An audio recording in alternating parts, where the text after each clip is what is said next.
Nós vamos conversar agora, né? E pelas próximas 2 horas eu vou repetir aqui, ex-deputado estadual, ex-deputado federal, prefeito de Fortaleza, governador do Ceará, ministro da Fazenda, ministro da Integração Regional e candidato à presidência da República já por 4 pleitos, né? Portanto, bagagem e experiência não lhe faltam. E eu quero começar a minha conversa com ele, o Ciro Gomes, através de uma instigação.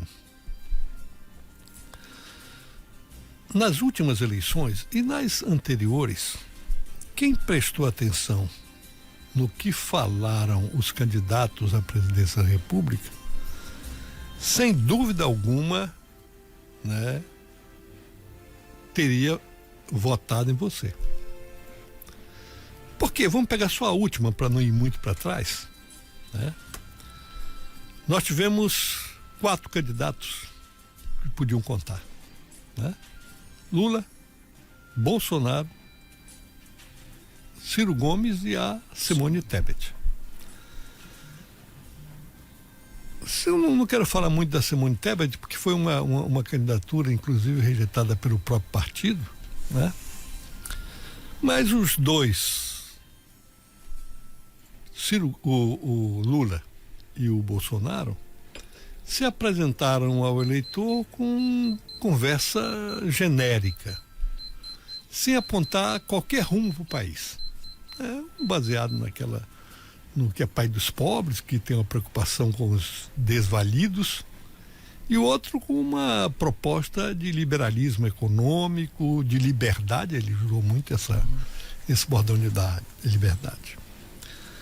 A sua campanha foi fundada em propostas claras para o país. Me lembro bem da questão do endividamento, né? Me lembro bem da reindustrialização do país, né? Da questão da submissão do país ao capital financeiro especulativo, que continua aí solto, enfim, né? Para não falar em outras propostas bem objetivas. Uma das quais o governo Lula até aproveitou, que foi essa renegociação, que parece que não foi muito ao gosto da população, tanto que não houve tanta adesão. Até porque renegociar para depois pagar juros altos da mesma forma é adiar o sofrimento, né? Por que o eleitor e a eleitora brasileira não ouviram o que o Ciro Gomes disse em 2022? Vamos especular algumas razões, né? Porque realmente assusta, né?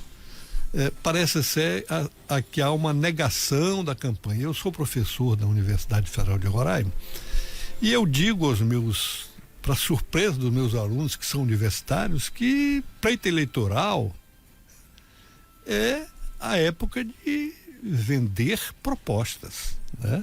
Dizer o que vai fazer, né? Como é que pode pessoas que não dizem o que vão fazer ganharem e pessoas ou candidato que diz o que vai fazer não ter atenção do eleitorado? Bom dia, Ciro Gomes. Muito bom dia. A inteligência foi substituída pelo preconceito, pelas emoções, pelo ódio, pela guerra cultural.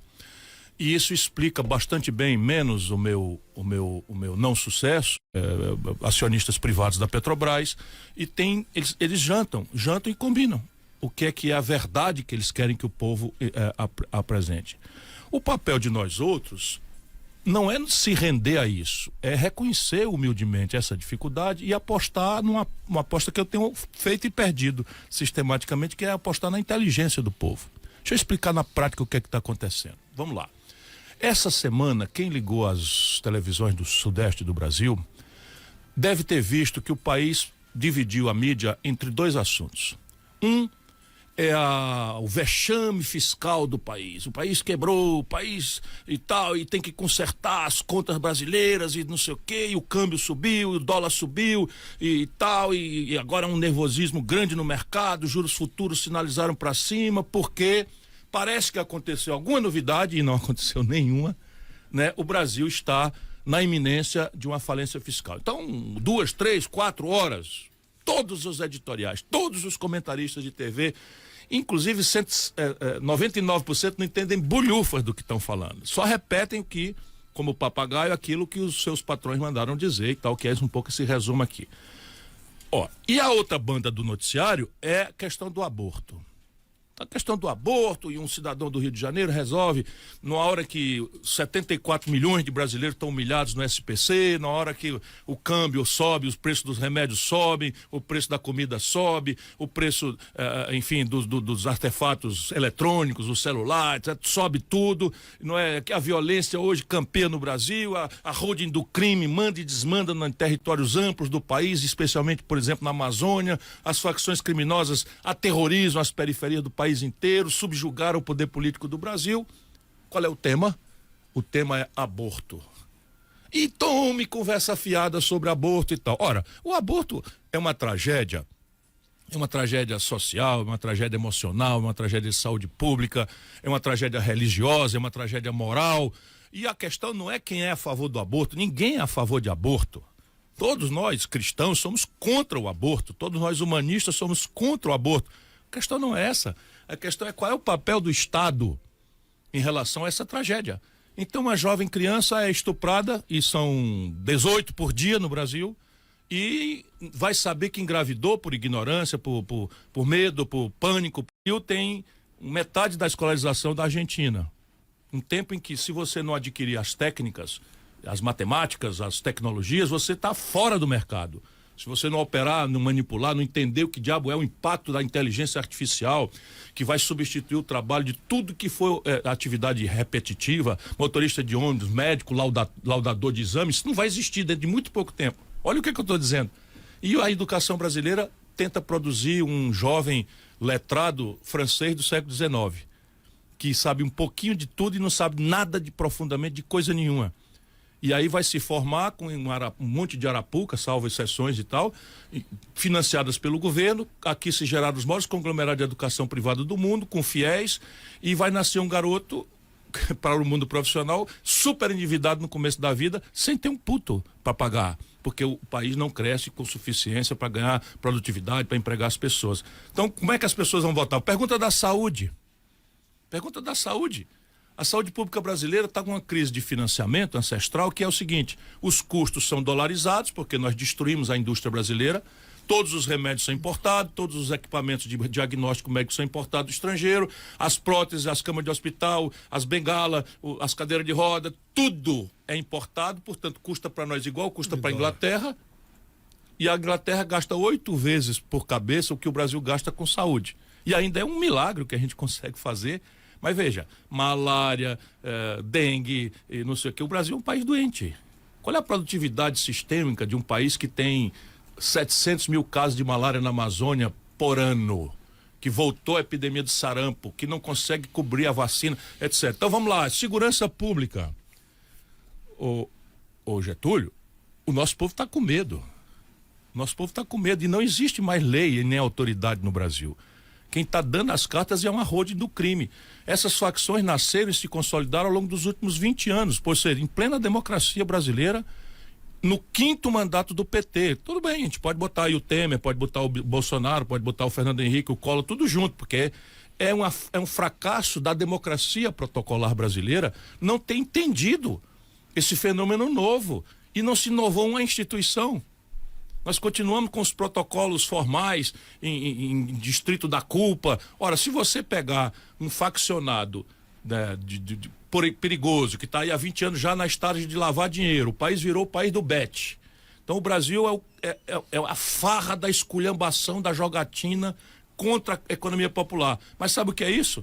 São os caminhos de lavagem de dinheiro, do narcotráfico, do contrabando, enfim. E isto não se inovou uma linha da lei brasileira. Nós estamos com a mesma lei dos anos 40, dos anos 50.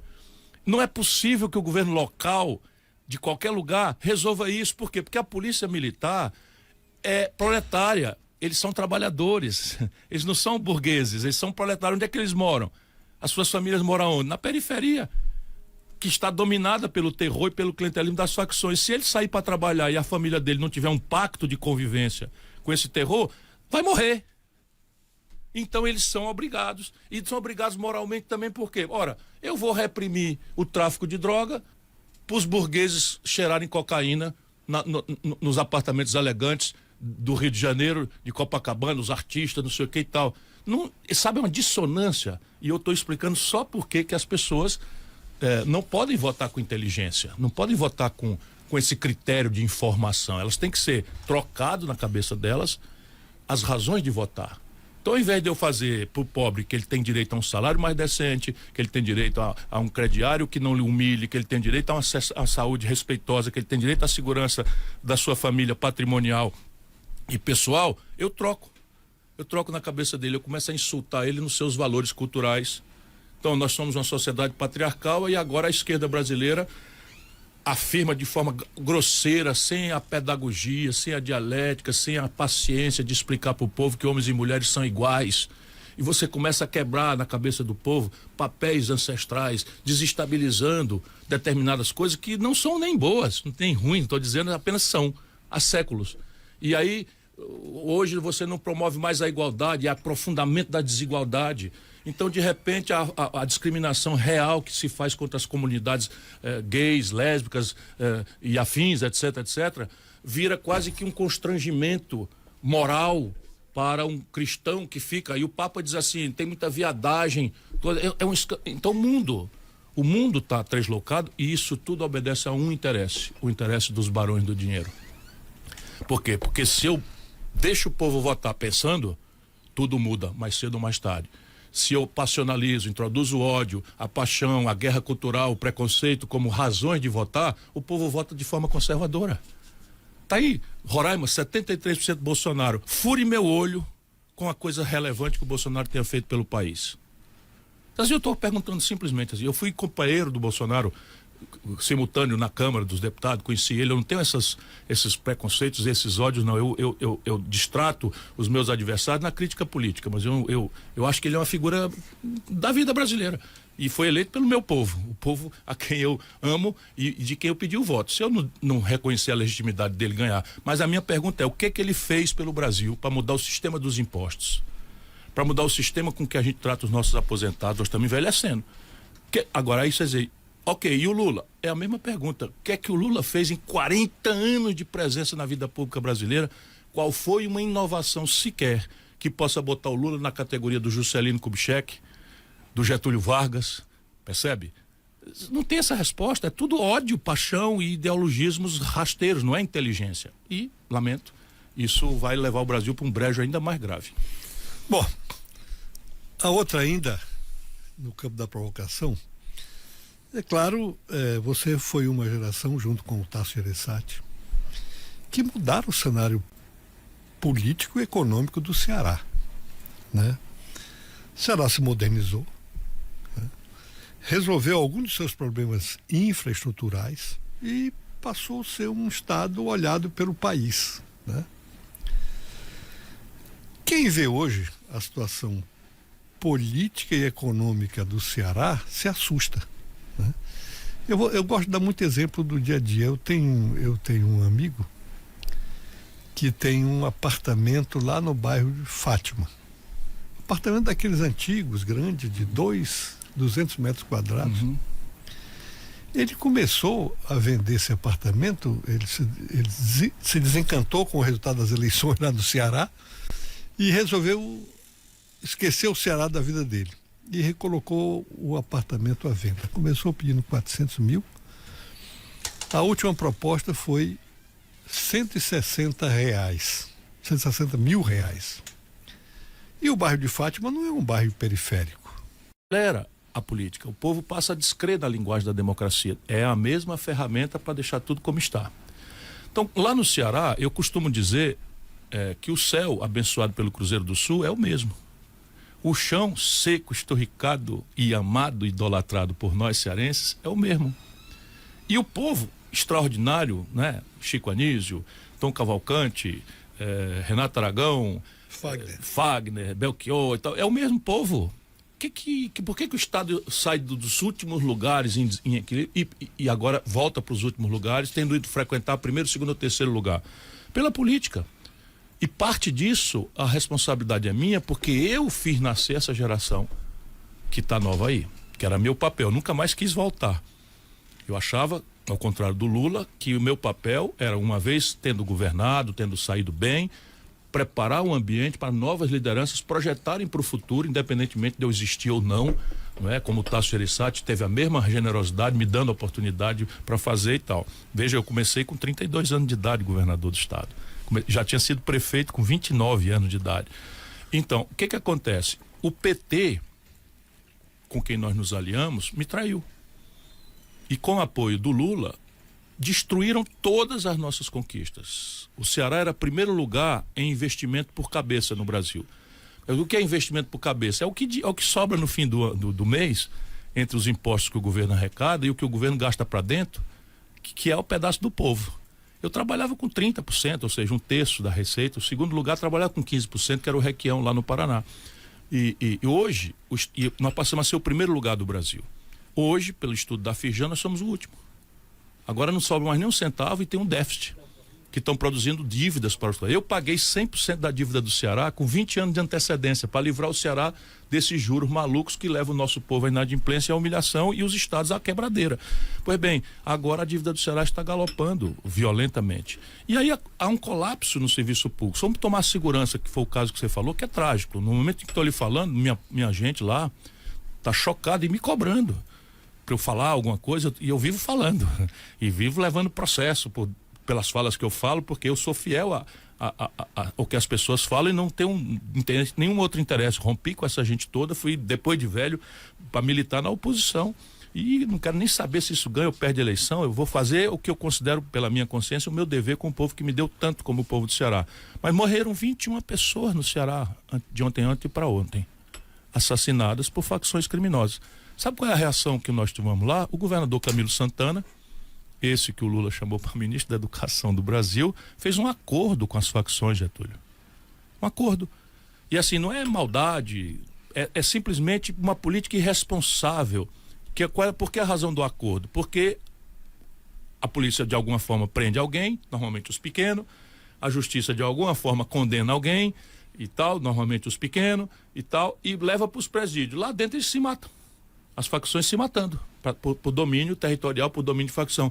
Gênio Camilo Santana faz um acordo. Vamos separar essa briga? Esse presídio fica para a facção X do Rio de Janeiro, esse presídio fica para a facção X da Amazônia, que tem lá uma facção, um pedaço que é originário daqui, tem uma facção tal que é lá local, e separou, fez um acordo, loteou os presídios do Ceará com as facções criminosas. Acabou a violência nos presídios e agora são castelos aonde os comandantes do crime recrutam, porque no dia que entra um garoto preso por traficar 10 gramas de maconha e condenado como bagrinho para fazer de conta que a gente está reprimindo, se ele não se filiar à facção naquela noite, ele vai ser morto ou ser viciado. Então ele se filia e vira um soldado da violência mais desbragada ante a absoluta catatonia do Estado. Não se inovou uma instituição, ao contrário, havia um esforço de fazer um policiamento comunitário envolvendo a comunidade para fazer uma espécie de inteligência comunitária que tivesse natural fluxo de confiança com a polícia, de maneira a identificar os projetinhos de facção já no nascedor, destruíram tudo. Aí depois fizeram uma onda lá de transferência de chefes de facção para presídios federais. Só tiraram de uma facção. Aí eu vou começando a discutir, vou discutir agora, me desculpe, foi preso um tenente oficial da Polícia do Ceará, que tem uma tradição de decência, de honradez, simplesmente o chefe da logística do PCC, que cuidava também da segurança da cunhada do Barcola, chefe do PCC, e era membro da Casa Militar. Que tipo de medidas e de comportamentos o Ciro teria para demarrar de vez por todo o desenvolvimento do estado de Roraima? Eu acredito muito no planejamento assentado em ferramentas modernas e validado fora da tecnocracia, validado pelo debate das contradições que a vida real nos impõe. E aqui está a grande tragédia política brasileira e explode em Roraima de uma forma laboratorialmente representativa, de um lado, do extraordinário potencial de progresso, riqueza, que a burrice, a interdição ideológica, as soluções simplórias, sem audiência da inteligência popular, impõe. Se assim, aqui está um laboratório. Eu amaria um dia, sabe, ser governador de um lugar como Roraima. Mas vocês têm lideranças aqui que vão achar esse caminho muito rapidamente, porque há uma inteligência com quem eu me encontrei ontem muitas vezes, com várias expressões disso. Me impressionou muito o espírito público, a maturidade, não é, do Sampaio, o presidente da Assembleia Legislativa, que me trouxe aqui. Eu agradeci muitas vezes a ele as aulas que eu tive para inclusive restaurar meu entusiasmo com as coisas do Brasil. Vamos ao prático. Eu, se fosse assessor de um grande governador, e eu sou voluntário para isso, eu faria um zoneamento econômico e ecológico por cima do fato consumado, seja do que for. Então eu faria o seguinte: esqueça tudo que já foi feito de bem intencionado ou não. Não é bem intencionado ou não? Porque muitas vezes foi bem intencionado, outras tantas não foi, e o bem intencionado meio que fez uma solução tosca, acertada em Brasília versus São Paulo versus Rio de Janeiro, que não entendeu nada daqui. Então se passa aqui um gringo de avião, e a mesma coisa de um gringo de avião é um gaiatinho ambientalista de Ipanema ou da Avenida Paulista. É a mesma coisa, porque um faz a cabeça do outro e tal. Se ele passa aqui de avião e diz, olha o tamanho da devastação florestal, porque na cabeça da miúda deles, tudo na Amazônia é uma floresta. Como se fosse uma coisa só e tal. Eles não sabem o que é savana. Se você perguntar para Marina Silva, a campeã dessa conversa mole ambientalista, sem pé no chão, sem responsabilidade e rendida às prepotências internacionais, que são contraditórias entre o que fizeram nas suas histórias e aquilo que querem que nós façamos, interrompendo nossos potenciais, ela não lista o bioma savana. Ela vai listar 6 biomas. Ela vai listar a Amazônia, floresta tropical, vai listar o Pantanal, vai listar o Cerrado, vai listar o Pampa, vai listar a Caatinga e vai listar a Mata Atlântica. Não existe nos documentos brasileiros essa realidade extensa que está aqui. Não existe. E que pode ser, provavelmente pela geologia, que eu estudo há muitos anos, uma bacia sedimentar onde deve ter uma ocorrência de petróleo monstruosa. Só para você ter uma clareza. O Bolsonaro, uma vez, ele deve ter ouvido de alguém, porque ele não ia ser tão genial assim, porque não é muito o hábito dele. Ele disse que Roraima tem no seu subsolo a tabela periódica toda. E é fato. Hoje, você tem uma entrevista da embaixadora dos Estados Unidos no Brasil, cínica, na Folha de São Paulo, há um mês atrás, que eu reproduzi na minha newsletter, que eu publico toda semana, para o brasileiro acordar, mas não adianta muito não, gente. Não adianta muito não. Diz ela assim: nós, americanos, entendemos que o Brasil deve entrar na cadeia de abastecimento, nas cadeias de abastecimento dos minerais sensíveis, estratégicos, inclusive terras raras. Aí a repórter pergunta, provavelmente induzida por ela, porque também não tem essa instigante questão. Mas o Brasil não pode agregar valor e industrializar essas coisas por aqui e tal? Eu disse, não está no nosso plano isso. O Brasil vai fazer parte da cadeia de suprimento das matérias-primas e tal, da coisa. E assim, e qual é o papel dos BRICS? Não, o BRICS para nós é um clube que não sabemos bem o que é que o Brasil está fazendo nesse lugar aí e tal.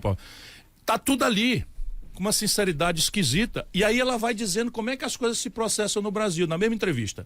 Depois recupere que você vai ver como brasileiro, patriota, para ver como é chocante. E passou assim, não teve um comentário, nada, a não ser minha newsletter. Aí ela diz assim: aliás, esses entendimentos para fazer o Brasil da cadeia de suprimento de minérios in natura, de alta sensibilidade estratégica e tal, que é a base do lítio, do nióbio, do cádmio, das terras raras para os chips, etc, que é o futuro, não é?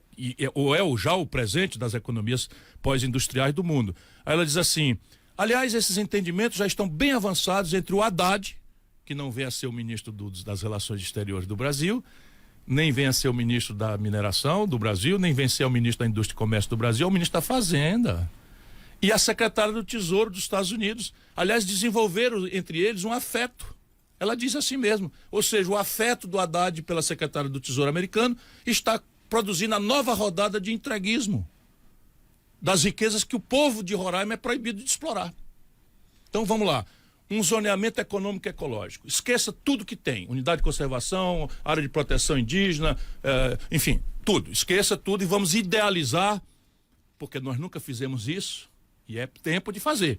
que era o meu projeto para o Brasil. E para a Amazônia começa. Então nós mapeamos e vamos descobrir potenciais de agricultura, potenciais de pecuária, potenciais de mineração, potenciais de, sei lá, né, turismo. Vamos lá, as cachoeiras dos rios e a Serra de Roraima e o Caburaí, onde está o ponto extremo do Brasil e tal. Vamos lá, tá aqui, tá tudo mapeado, tá.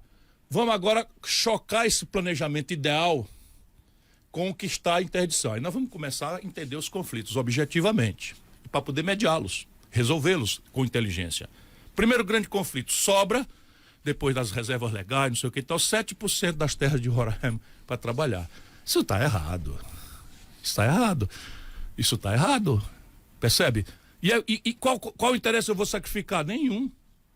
Eu vou fazer um esforço para entender, por exemplo, a questão da proteção das comunidades indígenas. Uma coisa é eu abordar a comunidade Yanomami, que eu vi ontem algumas pessoas, alguns irmãos nossos Yanomami. Eles são uma fração da humanidade que foi apanhada pela colonização judaico-cristã, branca, portuguesa, europeia, na idade da pedra lascada.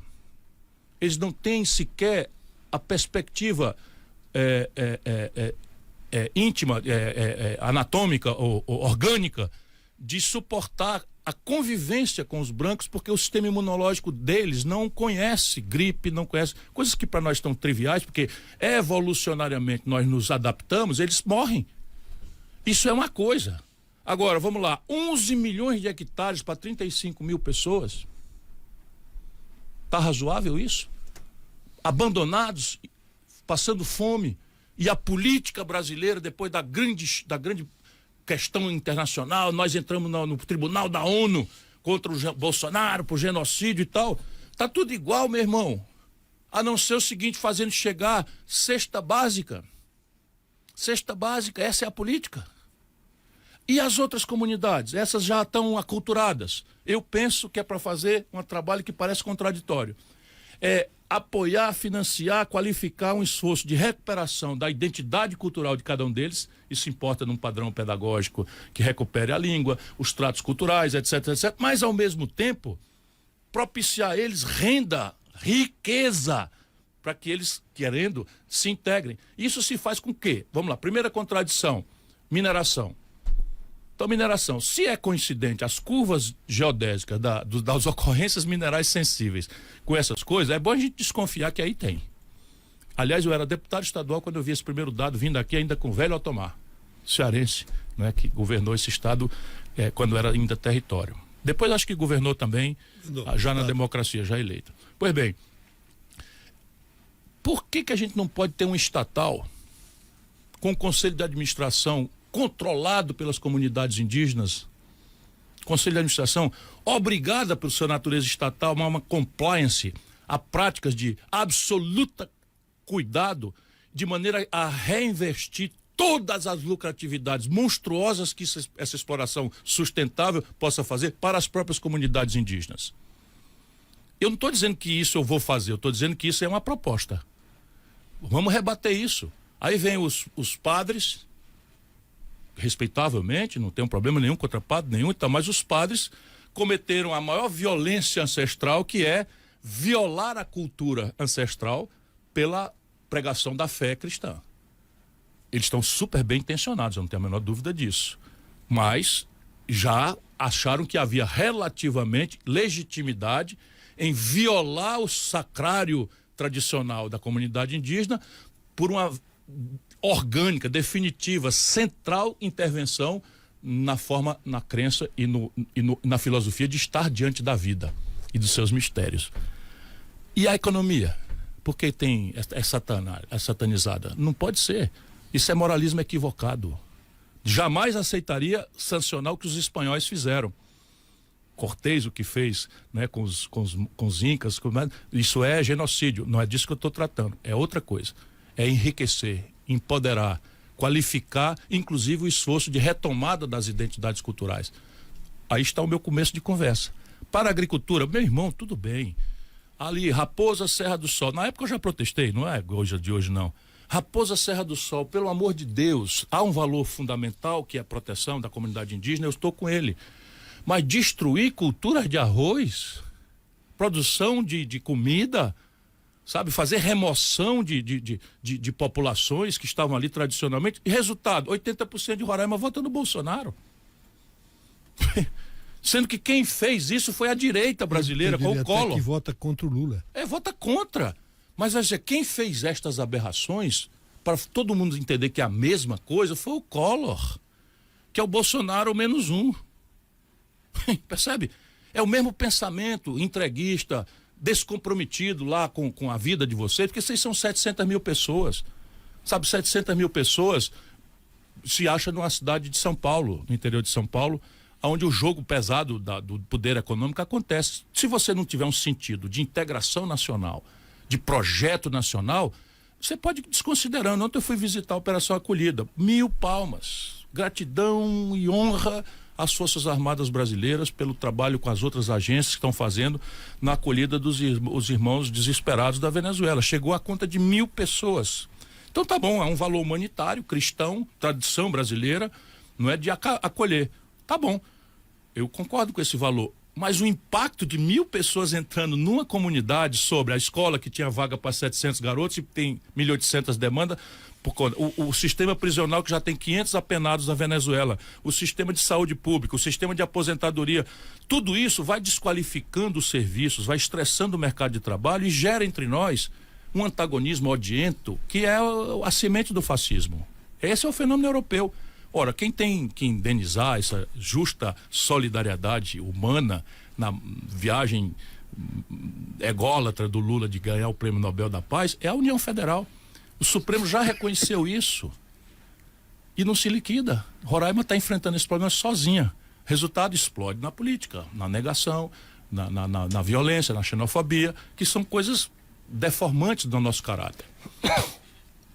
Bom, a questão dessa inserção da Amazônia no contexto das relações externas do país que você abordou aí, eu vou lhe dar um testemunho. Mês passado, eu fui a São Paulo a convite desse grande brasileiro chamado Aldo Rebelo. Gente muito boa, meu amigo. E participar de um seminário internacional sobre segurança alimentar e fome. Lá participou o presidente do Sindicato dos Produtores Rurais da Alemanha. Eu não me lembro o nome dele aqui. E ele lá expôs toda a lógica política, a pressão, e até previu o resultado das eleições para o Parlamento Europeu.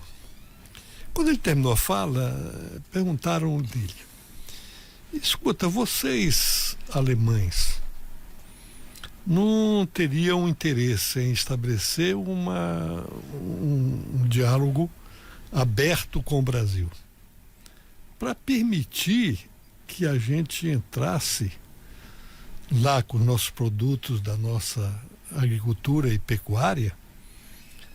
Ele disse: de jeito nenhum. Claro. De jeito nenhum. Mas nós consumimos vinhos alemães, nós consumimos produtos tecnológicos da Alemanha e vocês não querem consumir nós? De jeito nenhum. Uhum. Eu não quero ser grosseiro, mas também não quero aqui alimentar falsas esperanças. Nós lá, uma área de 50 hectares já é considerada grande para a gente. Uhum. Vocês têm 50 mil. Uhum. Então, em hipótese alguma, a gente aceita negociar com vocês. Foi um silêncio na plateia, dada a franqueza lá daquele alemão, né? É nesse contexto que eu gostaria de lhe perguntar, do ponto de vista do país. Está correta a posição do atual governo Lula de colocar a Amazônia na mesa de negociações em torno de que a gente não sabe de quê? Não estaria equivocado isso? Está completamente equivocado, e a palavra equivocado vem de um cavalheiro, que eu propriamente não sou. Você é, eu não sou. Isso é crime contra o Brasil. Isso é crime de lesa pátria. E deixa eu lhe explicar. Eu defendo uma humanidade pacífica, sabe? Com seus conflitos sendo resolvidos de forma jurídica, numa ordem internacional multipolar, em que a violência seja banida. Portanto, ninguém me confunda com nenhum xenófobo, sabe, que quer isolar o Brasil do mundo e tal. Então, sucede daí que nós temos que ter interatividade com o mundo. Mas a interatividade do país como o Brasil, complexo e heterogêneo como nós, e a sua pergunta é tão preciosa que ela indica já a semente da resposta que toda a nossa inteligência, e quem amar o Brasil de verdade e não estiver fazendo serviço de propaganda de si mesmo ou simplesmente está entregando o país ao interesse estrangeiro, há que entender isso. A divisão do trabalho no mundo, Getúlio, funciona basicamente numa competição selvagem entre vanguardas, que estão avançadas, e retaguardas, que estão atrasadas. O Brasil faz parte de uma vanguarda econômica a futuro imbatível na humanidade, que é a nossa produção rural. Por quê? Primeiro, o atavismo que Deus nos deu. Solos riquíssimos, insolação única, recursos hídricos sem par no mundo, diversidade de temperaturas que nos permitem colher culturas tropicais e culturas temperadas no mesmo dia. Quase nenhum país do mundo tem isso. Os americanos são os mais parecidos conosco, mas aí nem eles têm isso. Mas assomamos a isso uma inteligência econômica e técnica. Ainda agora no café da manhã no hotel aqui, eu encontrei um paranaense, dei os parabéns a eles, estão aqui produzindo soja, e aí ele já me confunde com o sindicato dos políticos, né? Que é uma tragédia no Brasil você misturar alho com bugalho. Então diz assim, você é político, mas o Estado precisa sair da economia. Quanto menos o Estado se envolver e tal. E o juro? Isso é uma pergunta tão simples. Sabe quanto custa o subsídio para financiamento do Plano Safra no Brasil? Custa 350 bilhões de reais do Tesouro Nacional. E essa gente, por intoxicação ideológica, assim, tira o Estado, eles vão para o juro de descontando duplicado a 2% ao mês, como comerciante, como industrial, estão descontando, como prestador de serviço está descontando. Ou vão cair na oscilação cambial trágica, que os insumos do dentista vem tudo importado do estrangeiro, o câmbio vai para 5,44, o pozinho da coisa, a agulha, o foco cirúrgico, tudo importado do estrangeiro, papoca o preço. Ou o povo não se interessa por câmbio, mas vai comprar pão, vai subir o preço do pão. Porque pão é feito de trigo, o Brasil não tem suficiência em trigo. Aliás, vi ontem alguém me falando de uma experiência de alta produtividade de trigo em Roraima. Ah, meu Deus do céu, que país é esse? Que país é esse que transforma uma extraordinária potencialidade em problema? Mais uma vez, iniciativa da Embrapa. Mas sim, mas é assim, então repare, o que a política colocou? Juro, tecnologia e escala, que é o tal 5.000 hectares, 50 hectares contra 5.000, 50 mil. Essa é a característica da produção de vanguarda. Por que a China é esse portento econômico que está se transformando na indústria do planeta e devastando os seus competidores? Por essas três características. A China opera com juro negativo há 30 anos e o Brasil opera com o maior juro do mundo há 30 anos. Com esquerda, com direita, tudo rigorosamente o mesmo plano, o mesmo projeto, a mesma rendição. 800 bilhões de reais é o que vai sair dos cofres do Tesouro Nacional esse ano para pagar juro. 800 bilhões de reais, com B de bola. Gente besta como nós não sabe contar o que é 800 bilhões de reais. 800 mil milhões, como dizem os espanhóis. 1.000 milhões. Que é assim, quantos prêmios da Loto, para a gente ter uma ideia. Isso não dá para calcular. Este aninho, só de juro. Só para você ter uma ideia, a saúde vai ser 219 bilhões. Ou seja, nós estamos pagando 4 vezes mais juros do que para garantir a saúde de todos os 210 milhões de habitantes brasileiros. Isso é um país saqueado, não está faltando dinheiro. O problema é onde é que esse dinheiro está sendo alocado.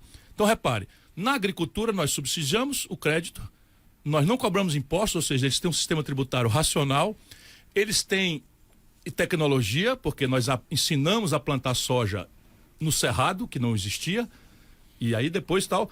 E a política externa do Brasil vive se esforçando para perfurar mercado. Então, acordo Mercosul, União Europeia, o que é? É uma coisa para atender o setor agropastoril. Por quê? Tá aí o alemão falando, porque nós somos extraordinariamente mais competitivos e eficientes do que eles. Quando é que eles vão abrir mão disso para fazer essa competição? Nunca! Eu fiz palestra recentemente no Parlamento Europeu e a questão era essa. Entretanto, o mundo industrial alemão que tem financiamento barato, tecnologia de ponta e escala, quer a perfuração do mercado brasileiro. E o que é que fazemos os brasileiros? Rendidos à mitologia neoliberal e à intoxicação ideológica, franqueamos o nosso mercado. Resultado prático, 86% de um carro fabricado no Brasil, em São Paulo, vem do estrangeiro, seus componentes. É fábrica isso? Chama-se maquiladora.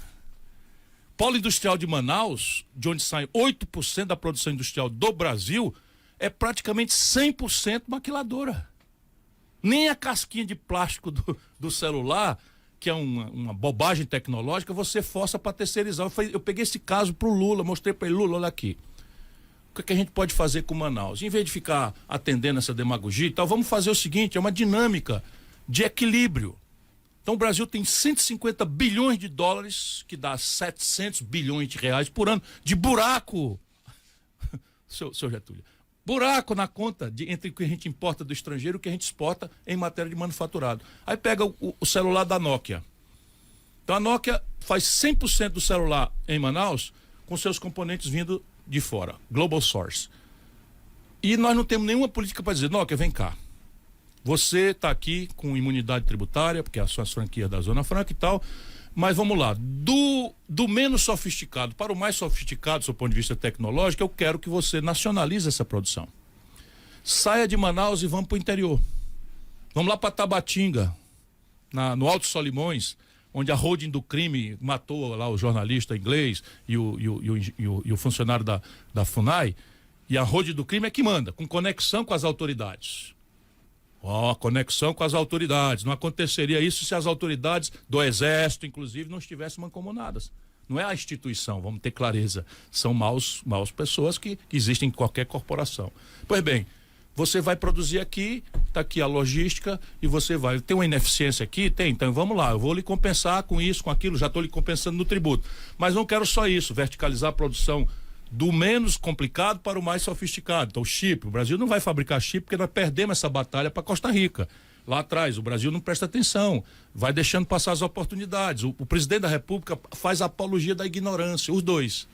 Então, o mais popular é aquele que faz mais merda, que fala mais bobagem, porque aí parece que é gente boa, igual a nós, do povão, como se tivesse tudo resolvendo as nossas quisilhas. A guerra da Ucrânia, se fosse no Brasil, a gente ia resolver no redor de uma cerveja. Aspas, Luiz Inácio. Inteligência artificial, a mais grave disruptura tecnológica que a humanidade já viu, o Lula trata assim. Inteligência artificial, o Brasil não precisa disso. Nós temos o povo mais inteligente do mundo. Olha que sandice, meu Deus do céu. Aí alguém disse para ele, Lula falou uma bobagem. Aí ele tá, então vou corrigir. Tudo coisa, aspas, do Lula. Então ele diz assim, eu vou corrigir. Eu já disse aos cientistas brasileiros que até julho, olha os cientistas, tá chegando a hora, até julho eles têm que fazer uma inteligência artificial que fale português. Porque nós não vamos aceitar que eles lá roubem a nossa invenção de inteligência nossa, como eles roubaram a invenção do avião. Você acredita nisso? Meu Deus. Nós estamos ferrados. Por quê? Porque o presidente tem que liderar essa coisa. Voltando então à competição internacional. Aonde a gente é, por escala, financiamento competitivo, tecnologia de ponta e política de comércio exterior agressiva, o mundo resiste. E aonde a gente é ineficiente e eles são o oposto, a gente abre. Eu não estou falando para a gente fechar. Não estou falando para a gente mudar a relação. E tem que ser uma troca. Então eu disse lá para o alto comissário do Partido Comunista Chinês, quando eu estava aqui bem nas pesquisas, parecia que eu tinha uma chance de ganhar e tal, me convidaram, eu fui lá conversar lá com, sabe, um tuchal lá do Partido Comunista Chinês. Aí ele falava claramente inglês, eu arranho também, mas preferimos cada um de nós falar nas suas respectivas línguas com o tradutor. E é muito engraçado você ficar vendo. Aí eu disse, olha, o BRICS, olha o que a embaixadora acabou de dizer, o BRICS não pode ser esse clube diplomático de adjetivos, conflitos com os Estados Unidos. A conversa é outra. As reservas cambiais chinesas estão todas em título americano, enquanto brigam aqui e tal, mas a conversa é outro nível. Então é o seguinte, o que é que nós precisamos do BRICS? Do ponto de vista brasileiro, eu sendo o presidente, nós vamos estressar o BRICS com 3 pedidos. Primeiro pedido, um regime de preferências comerciais e industriais. Vocês precisam parar de comprar só minério de ferro, petróleo bruto, soja bruta in natura e passar a comprar produtos industriais brasileiros. Adianta até os setores. são aqueles onde a indústria brasileira tem potencial de fazer um fast track, de fazer um caminho rápido. Complexo Industrial da Saúde, que é o SUS que compra, 17 bilhões de dólares, estamos mandando financiar emprego lá fora no estrangeiro, no Bolsonaro, com Lula, tudo igual, a mesma coisa, muda nada. O Lula ainda faz o discurso e tal, mas não acontece nada para baixo. Tudo rendido aos lobbies da indústria farmacêutica, a corrupção generalizada nos setores de compra do Ministério da Saúde, uma esculhambação geral. Por isso que eu tive coragem de pedir para ser presidente. Ou eles me matavam ou eu consertava esse negócio. Porque eu sei como dá para consertar. Então, repare, complexo industrial do agronegócio, faz sentido, ainda conversando ontem, o fertilizante que você usa para qualificar os solos pobres da savana de Roraima, tudo importado, irmão. Importado da Rússia. Aí é uma guerra na Ucrânia, um embargo, não sei o que e tal, o fertilizante sobe 150%, tirando a margem de rentabilidade do cara que está tratando o solo aqui em Pacaraima. É assim que se faz. Então, vamos verticalizar a produção, já tem um mercado. O Complexo Industrial da Defesa, pelo contrário, os filhos das gaitas estão entregando a Vibraz, tentaram entregar para a Austrália, que está num jogo anti-China, a China olhou, sabe o que está fazendo? Desfizeram o negócio, vão entregar para a China. Sabe o que é a Vibraz? É o mais sofisticada e verticalizada indústria bélica do hemisfério sul, do planeta Terra. Eles sabem fazer combustível de foguete, sabem fazer blindado, sabem fazer drones, sabem fazer tudo. Sabe qual é o passivo da Vibraz? 600 milhões de reais. É um centavo. É um centavo. Sabe quem compra da Vibraz? O governo. Por quê? Porque no setor de defesa, você não pode vender, abrir um balcão aqui em Boa Vista e dizer quem quer comprar um blindado. Isso não existe. O governo é que regula não só as compras, como também até a exportação, porque tem os acordos internacionais. Estão deixando quebrar a Vibraz, irmão. Estão importando do estrangeiro. O Exército aqui na Amazônia está contratando a Starlink do Elon Musk para guiar o GPS. Bom, pelo amor de Deus, ou faz sentido ter exército guiado por uma empresa vinculada à estrutura de defesa americana? Eu não tenho nada contra os Estados Unidos, ou faz sentido a gente ter defesa, como eu acho que tem que ter, mas nós não podemos ter essa dependência tecnológica que você guia um navio que vai sair daqui para colar por um GPS que se eu desregular meio grau, o cara sai para Miami e vai chegar em Londres, percebe? Pelas distâncias. Então, o complexo industrial do agronegócio, o complexo industrial da defesa, o complexo industrial do petróleo e gás e bioenergia, meu irmão, estamos importando 35% do óleo diesel que nós queimamos aqui nas termoelétricas de vocês, dos Estados Unidos, com os 30% de capacidade instalada ociosos da Petrobras e a cessação dos planos de investimento de verticalizar a produção brasileira. Mas não é só combustível que vai acabar, mas vai acabar daqui 30 anos. E eles querem que a gente acabe agora, e o marinismo não quer, tá? Ainda fui lá ontem na Guiana. A Guiana está explodindo de progresso, a explicação é petróleo. 2 metros aqui de uma linha imaginária, está o mesmo petróleo para o Brasil explorar, a Marina não deixa. E o Lula não faz 10 anos nós estamos atrasados. Eles enriquecendo na cara da freguesia lá em Bofim. Estão vendo as coisas acontecer. Vocês percebem? Estão pedindo, eu vou tentar ajudar que o Banco do Brasil estabeleça uma unidade lá em Lethem, porque os brasileiros estão indo lá e eles ganham dinheiro e tem que levar dinheiro em sacola, porque o governo brasileiro não compreende essas coisas, não resolve essas coisas, não exercita a potencialidade monstruosa desse gigante que é o Brasil e que essa vizinhança toda precisa de nós. Então, pedi lá para o comissário chinês um regime de preferências comerciais, ele levantou na cadeira. Eu quero um regime de transferências tecnológicas sensíveis, um fast track. Não tenho condição de desenvolver, eu quero que vocês entreguem, a gente vai pagar, tecnologia de foguete, de satélite e tal. Abriu o zoião assim para mim, tal, que eu não estou na televisão aqui, tal. Aí disse, por fim, um regime de financiamento rebelde às interdições de Bretton Woods, do FMI, que os Estados Unidos controlaram e tal. Aí ficou sem jeito e falou assim, e o mercado? Perguntou o alto comissário do Partido Comunista Chinês. Veja bem a inteligência guiando as coisas e a burrice aqui, né? E o mercado, eu disse, nem o senhor nem eu acreditamos nisso. E acabou a reunião meio constrangido. Percebe? Nós não temos o patrocínio do interesse, porque não temos sequer a ideia do que é que nós queremos ser.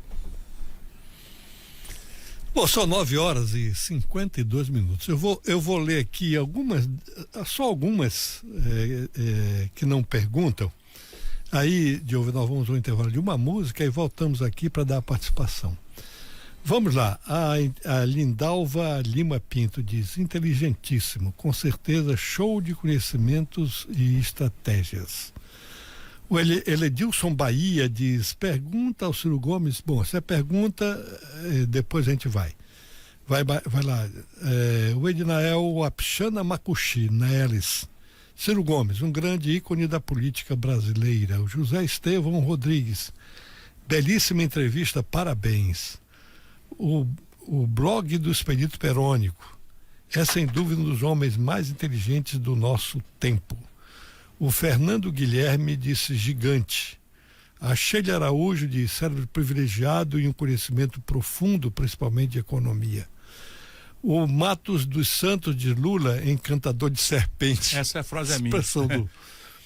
A Regina Magna Franco diz, a gente precisa tratar a mineração de maneira vamos ser pergunta, vamos lá. O Evandro Bahia, Ciro Gomes, um homem de um conhecimento profundo do Brasil, merecia ser presidente do Brasil. O Zé Maria, esqueci do capitão, não sei que capitão ele está. Fernando Gonçalves, mais uma aula do Ciro. Jocélia Aguiar, excelente. Rafael Rodrigues, o maior presidente que esse país ainda não teve. O Deilson Macena, esse Ciro é um monstro. Como o brasileiro não dá presidência para um cara desse, Zé Maria, na hora da eleição, vota em Lula. O que adianta? Isso é comigo. E eles têm razão.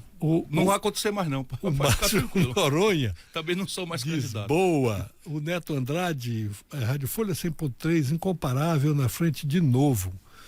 O Edilson Bahia diz de novo, escuta, bom dia, doutor, na escuta do melhor programação de domingos. Ok. Bom, são 9h54. Nós vamos, o Diover, depois ainda tem o WhatsApp, né? Meu Deus do céu, eu estou vendo que o tempo não vai dar. Vamos ao intervalo de uma música só, tá? E voltamos aqui para continuar nossa conversa com o ex-ministro Ciro Gomes. Agenda da semana.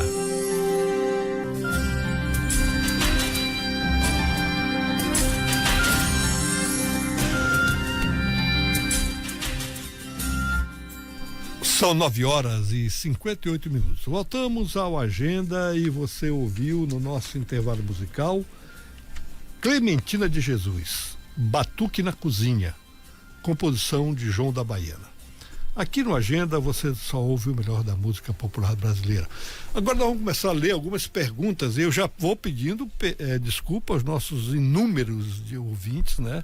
Vamos correr um pouquinho aqui, mas eu já de antemão, perdão àqueles que a gente não conseguiu ler. Celso Tomás, vamos lá? Celso Tomás diz, bom dia, doutor Getúlio, manda um alô pro meu pai, o Orlando, já li isso aí. Vamos em frente, o Dierson Maciel. Quero dar os parabéns ao Ciro Gomes e gostaria de que ele desse uma nota ao governo Lula, que a inflação está crescendo, ele e o Haddad culpa o Campos Neto do BC, diz que é mais ou menos isso. A nota para mim é 4,5. 4,5 e olhe lá que eu sou um professor muito generoso, porque, sabe, o Lula não está tentando. Ele, evidentemente, cometeu um erro estratégico, dramático, e o doutor Getúlio já colocou isso no princípio do programa aqui, eu tenho essa memória implacável, que é a falta de projeto, de compreensão e de coragem para correr risco, porque não estou falando aqui, por favor, ninguém pense em uma ocasião grave, por quê? Porque no fim do governo, em plena pandemia passado, o Lira passou na calada da noite, numa votação simbólica pela internet, que é ilegal, é inconstitucional, a autonomia do Banco Central. A autonomia do Banco Central, tecnicamente, é desejável, mas ela foi feita no Brasil com um estatuto que, na prática, entregou o Banco Central brasileiro para o sistema financeiro, que é um cartel no Brasil. Os 5 bancos brasileiros controlam 85% de todas as transações financeiras do país. Só para você ter uma ideia, nos Estados Unidos, pátria do capitalismo, tem 5 mil bancos competindo. Quando 5 mil bancos competem, o preço do dinheiro, que é o juro, e as tarifas, baixa. Em vez de você ligar para o gerente ou para alguém e botar aquelas maquininhas infernal dizendo aperte 12, aperte 128, se você quer não sei o que, a linha cai, lá não, o cara vai atrás do freguês, bajula o freguês, porque estão competindo. Aqui não, é um cartel. Se você se zangar com o Bradesco, cai no Itaú, eles são sócios. Tanto faz, por isso que é tão grave essa coisa. E o Lula resolveu aceitar isso, com casca e tudo. Uma eleição que teve componentes de guerra civil, de golpe, e de ódios e não sei o que e tal, de deslegitimação, como eu estava ali tentando. Por favor, deixa eu só apresentar aqui umas ideias, umas propostas. Eu tenho vivência, eu sou um homem limpo, eu sei bastante bem o que eu estou falando, tá aqui o número, quanto é que custa fazer isso, como é que pode fazer aquilo, como é que viabiliza politicamente. Não, tiraram o meu direito de participar. E não foi o Bolsonaro, não, foi o PT. Sabe, com o negócio gabinete do ódio, o Bolsonaro montou, o Lula tem um pior ainda, e é comandado pela primeira-dama hoje. A dona Janja hoje é que comanda essa estrutura que custou 100 milhões de reais, a última 100 milhões de reais do dinheiro do povo brasileiro, para falar mal, detratar, deslegitimar os críticos. Então, no meu caso, tudo que eu falo é porque eu tenho inveja, porque eu tenho rancor, porque eu tenho ressentimento. No que eu estou falando não vale, não é para ser ouvido. Mas o que quer ser na prática? O Lula manteve o presidente do Banco Central nomeado pelo Bolsonaro. Pô, se eu estou dizendo que eu sou água e o outro é vinho, que eu sou encarnado, o outro é azul, que eu sou o norte, ele é o sul, eu sou tão diferente, eu sou o maioral e o outro é o Satanás, eu sou Deus. Como é que pode ser o centro do modelo econômico ser o mesmo? Não pode. Aí o segundo, porque o centro do mesmo econômico é o mesmo modelo. Aí segundo, nós mandamos bala no Bolsonaro, esculhambamos o Bolsonaro, porque o Bolsonaro estava dilapidando dinheiro público com emendas e estão roubando e tal. No recorde, o Bolsonaro liberou 38 bilhões de reais, o que é um absoluto escândalo. Esse ano o Lula está liberando 53 bilhões. Bateu o recorde. E a mesma prática, como é que funciona? É assim, o deputado vai lá e recebe, cada deputado, 52 milhões de reais do dinheiro público por ano, para dizer para onde vai, e a gente não tem nem direito de saber para onde foi nem quanto custou. Salvo exceções, que a gente tem sempre que lembrar que há, um terço disso está sendo roubado do povo brasileiro.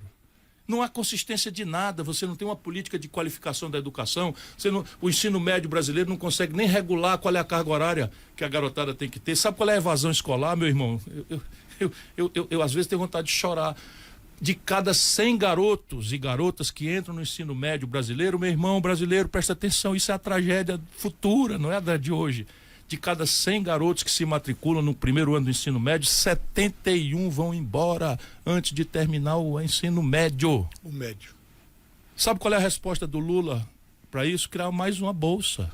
Como se a razão da evasão da criançada, dos adolescentes, não fosse a porcaria de escola que nós temos, um decoreba, sabe, sem fundamento, em tempos digitais, em tempos de realidade virtual, o cara ficar um professor se esfolando de trabalhar em condições insalubres por salários precários. Eduardo Cabral descobriu o Brasil por acaso em 22 de abril de 1500, tudo papo furado. Hoje em dia, se você quiser contar essa impostura, o menino entra num laboratório de informática nos Estados Unidos, bota um óculos de realidade virtual e faz a viagem de Pedro Álvares Cabral junto com ele, chega junto na Bahia. Aí as células se dividem em membrana, citoplasma e núcleo, e dentro da citoplasma tem o complexo de Golgi e tal. Putz grilo, meu irmão, o cara hoje pega o óculos de realidade virtual e entra na célula, vira em 3D o complexo de Golgi, vê como é que funciona as trocas, ela é assim com eletricidade, percebe? A distância está se agravando de um jeito tal e a menina vai embora. Já tem que trabalhar mais cedo porque está tudo ferrado, o pai está inadimplente no SPC, a conta de luz explodindo. E a resposta é essa. Então é tudo igual, o modelo econômico é igual, o modelo de governança política assentado no clientelismo, na corrupção é igual, a falta absoluta de planejamento para qualquer setor. Por onde é que o Brasil está indo em matéria de ciência e tecnologia? Qual é o nosso papel na divisão internacional do trabalho que a humanidade está impondo com o neoprotecionismo? Você mencionou isso. Quando você diz ambientalismo, proteção de índio, há gente boa e bem intencionada ao redor desses valores, mas isso é o novo nome de protecionismo. É o novo nome. Então jamais um francês vai dizer: não, eu não quero que entre produto brasileiro na França porque a minha agricultura e a minha pecuária são ineficientes. Eu não aguento a competição com eles. Não, eles vão dizer: isso é produzido em condição análoga à de escravidão. Ora, pega o valor do salário mínimo brasileiro para um francês, do povo, bem intencionado, você trabalhar um mês todinho de serviço para ganhar R$1.412, dividido por R$6, que é a Marina, para poder fazer a exploração do petróleo na margem equatorial, onde a Guiana já está fazendo. Já está fazendo. Bom, eu como mediador aqui, eu tenho uma função, claro. por exemplo, eu acho que nossos ouvintes, as nossas ouvintes devem ter prestado uma atenção num fato que diferencia muito o Ciro do Lula, o Ciro do Bolsonaro, né? Ele não é contra a presença do Estado, regulando a economia, intervindo na economia quando for o caso, mas ele não demoniza o mercado. Pelo contrário. É ao contrário. De novo, deixa eu lhe dizer, Getúlio, desculpa, é tão interessante, porque quase nunca me perguntam essas coisas sérias. Quase sempre querem saber de futrica e tal, e você está me dando essa oportunidade. E, aliás, esses dias em Roraima estão me dando essa renovação de espírito. Veja, onde é que eu me espelho? Eu abandonei paixões ideológicas há muitos anos. Eu me espelho nas melhores práticas e na literatura. 3 são as características do sucesso, do desenvolvimento, da civilização, qualquer que seja o ambiente institucional. Tanto faz ser os Estados Unidos ou a China, a Coreia do Sul ou a Alemanha. São 3. Nenhuma delas quer dizer essas ideologias bestas. Uma, alto nível de poupança nacional. O dinheiro que financia desenvolvimento é o dinheiro que se faz em casa. O Brasil não tem poupança e vive fazendo a besteira para merecer a confiança internacional, pensando que não vamos ser salvos do que jamais aconteceu na história da humanidade. Segundo, uma sólida convergência entre governos fortes, empresariado privado forte e uma universidade capaz de responder às demandas da tecnologia necessária a essa convergência. Quando é que os Estados Unidos explodem? Explodem quando no New Deal o Roosevelt bota o Estado para superar ineficiências do capitalismo solto. Quando é que a China explode? Quando a China se rende e quebra o monopólio estatal dos meios de produção e funda a burguesia privada. Exatamente. Faz o Deng Xiaoping dizer, não importa a cor do gato, importa que ele casse o rato. E cria uma burguesia privada extraordinariamente exuberante. E ela em 80, só para você ter uma ideia de como é exasperante para um cara como eu ver o Brasil. Em 1980, a China era 1/8 da economia brasileira. Nós éramos 8 vezes maior do que a China. A China hoje é 30 vezes maior do que o Brasil. De 80 para cá. E a terceira questão é investimento em gente. Não existe progresso com analfabeto. Não existe analfabeto funcional. Isso quer dizer desrespeito aos analfabetos? Desapreço? Não, é o contrário. Isso quer dizer amor. Ou a gente choca o nosso povo com um esforço de educação profundo, tecnológico, reinvertendo essa escola boboca que nós temos, ou nada vai acontecer. Eu quero registrar aqui o Leocádio Vasconcelos, mandou aqui uma mensagem pedindo que eu cumprimentasse o conterrâneo dele, Ciro Gomes. Opa, meu irmão. Leocádio Vasconcelos é um grande executivo. Sim. Que nós temos aqui. Forte abraço, meu irmão. Importado do Ceará. Uhum. Vamos lá, Rafael Ribamar. Ciro Gomes, o Estado tinha que cuidar da elaboração do boletim Focus para tirar do cartel de bancos o monopólio de editar os números? Veja bem, o que é o boletim Focus? É uma boataria. Uma boataria mesmo. Então, você tem um clube em que os economistas de banco vão fazendo um jogo. Se você fizer para trás, veja bem o que eu vou dizer. Se você fizer para trás uma estatística das projeções desses economistas de banco do boato, eles erraram em 100% das vezes. O que é que faz o Banco Central brasileiro, autonomizado pelo Bolsonaro e mantido autônomo de forma criminosa pelo Lula? O que é que faz eles? Eles introduziram essa boataria como uma ferramenta de afirmação da política pública de juros no Brasil. Então o Boletim Focus, de repente, assim, opa, os americanos não vão mais reduzir a taxa de juros em agosto, vão reduzir só em setembro. Sabe quantos americanos sabem que dia vai ser reduzida a taxa de juros dos Estados Unidos? Nenhum. Então eles apostam, um boato. Então não, porque agora o mercado de trabalho deu sinais de aquecimento, eles só vão reduzir a taxa de juros em setembro, já estão afirmando que vão reduzir. Sabe quantos americanos sabem? Nenhum. E aqui o Banco Central transforma essa boataria em ferramenta para calcular, ou dar uma tecnicalidade legítima ao abuso de termos a maior taxa de juros do planeta Terra, sem nenhuma explicação. É assim, a inflação nos Estados Unidos, 4,5%, taxa de juros, 5,5%. Inflação na Europa, 8%, taxa de juros, 8,5%. Taxa de juros na China, 5%, inflação, 4%. Inflação no Japão, 0%, taxa de juros, 0,1% ao ano. No Brasil, inflação 3,5%, menor do que a dos Estados Unidos, taxa de juros 10,45% e não vai mais cair. Qual é a explicação? Aí diz assim, não, é o algoritmo, não sei o quê. Tudo picaretagem, irmão. Tudo picaretagem. É uma malta de bandidos que tomou conta do país e agora não tem que dar satisfação a ninguém.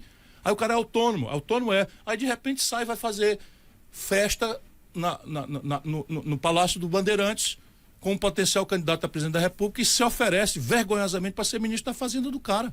E ele não ficava um dia no Ministério, no Banco Central, eu sendo presidente, mas nem um dia. No dia que eu assumisse, ele já tinha ido embora. Mas é autônomo. Lei Complementar 179, artigo 5º, inciso 2º. Pronto, é como se faz a demissão do presidente do Banco Central. E é assim, simples de fazer. Mas não precisava nós. O presidente se espera atitude, né? Ou então pede para fazer cocô e sai, né? Vamos lá. Marcelo Costa Gomes, Ciro, parabéns pela palestra. José Simões dos Santos, de Ciro Gomes, o Pelé da política brasileira. Obrigado. Na verdade, dizem que eu sou a seleção de 82. Muito boa, mas não ganhou nada. Plínio Lopes César, o cabra é bom, Brasil. Fábio Almeida, bom dia. Roraima teve suas terras transferidas em 2009, no entanto, priorizou grandes propriedades na regularização. Você teria adotado esse caminho? Claro que não. Uma das ferramentas desse mecanismo de zoneamento econômico e ecológico que eu advogo é a absoluta e total regularização fundiária da Amazônia. Absoluta e total. Você tem que dar prioridade a isso, porque no passado, e isso é o que está no imaginário do nosso povo, que é um passado muito recente, o Brasil chamou o povo para migrar para a Amazônia. Chamou os gaúchos, chamou os nordestinos para integrar, para não entregar. Lembra do slogan do projeto Rondon e faixa de fronteira e os grandes eixos de infraestrutura, etc, etc. Qual era a condição formal, legal, imperativa para um migrante adquirir o título da terra do INCRA? Provar que desmatou. Então você tinha que pegar uma certidão do prefeito ou do padre para mostrar para o INCRA que desmatou, fotografia, não tinha internet, não sei, para mostrar, desmatou. Então está aqui o seu título de terra, era a condição. De repente, 30 aninhos depois, que é o período de uma geração, isso vira crime hediondo. As pessoas não entendem isso. As pessoas não entendem, e eu não estou fazendo juízo demagógico, elas precisam entender, não é que a gente, não é, mas as pessoas precisam entender, até por causa do neoprotecionismo, que se a gente não produzir em base sustentável, não vamos ter para quem vender, porque eles vão alegar e nós não podemos dar o pretexto. Temos que ter coragem de mostrar nossos valores, nossas virtudes, nossas especificidades. Mas repare, qual é a lógica para um amazônida ver uma árvore de mogno morta, porque as árvores são mortais, ainda que seculares, elas morrem, morta, que tem ali 2, 3 metros cúbicos, ou 2 metros cúbicos e tal, que vale R$5.000, e ele não poder cortar o que daria renda para ele viver durante 6 meses com sua família, percebe? As pessoas não compreendem. E por quê? Porque está errado. Por quê? Porque para proteger uma essência que está em extinção, eu sento o pé geral, lá em Brasília, em São Paulo, Rio, proibido cortar mogno. Pronto. Peraí, meu irmão, calma aí, vamos, pede licença, prova que essa daqui já cumpriu o ciclo vital dela, que já não vai mais frutificar, e aqui, não é? Mas tem que ter assenhoramento sobre o território. Sabe quantos policiais federais tem no estado do Amazonas, que é maior do que a Europa Ocidental, quase toda, junta? Se você pegar de Portugal até a Alemanha, o Amazonas é quase tão grande quanto. Pois bem, sabe quanta Polícia Federal tem no Amazonas? 72 efetivos. O Fábio Almeida, deixa eu lhe dizer, o Fábio Almeida já foi candidato a governador do estado. Sim. Ele foi do PSOL, eu acho que hoje ele está sem partido. Diz, qual é a sua opinião quanto a um parlamento e um governo que prioriza o acesso à isenção fiscal apenas a grandes produtores de grãos e gado hegemonicamente? Essa é uma realidade de Roraima. Primeiro eu dou um abraço e saúdo o companheiro. Agora deixa eu dizer, o Brasil tem ao todo 600 bilhões de reais de renúncia fiscal do imposto devido e dispensado por aquele outro motivo, quase sempre clientelismo mal pensado. Eu tinha proposto lá no meu esforço de dizer de onde é que vem o dinheiro para eu fazer a grande revolução, a grande mudança, cortar 20% disso. Só que não seria um corte linear, seria um corte seletivo. E ele está indicando por onde nós tínhamos que começar. Veja bem, vou de novo a pegar um fato amazônida.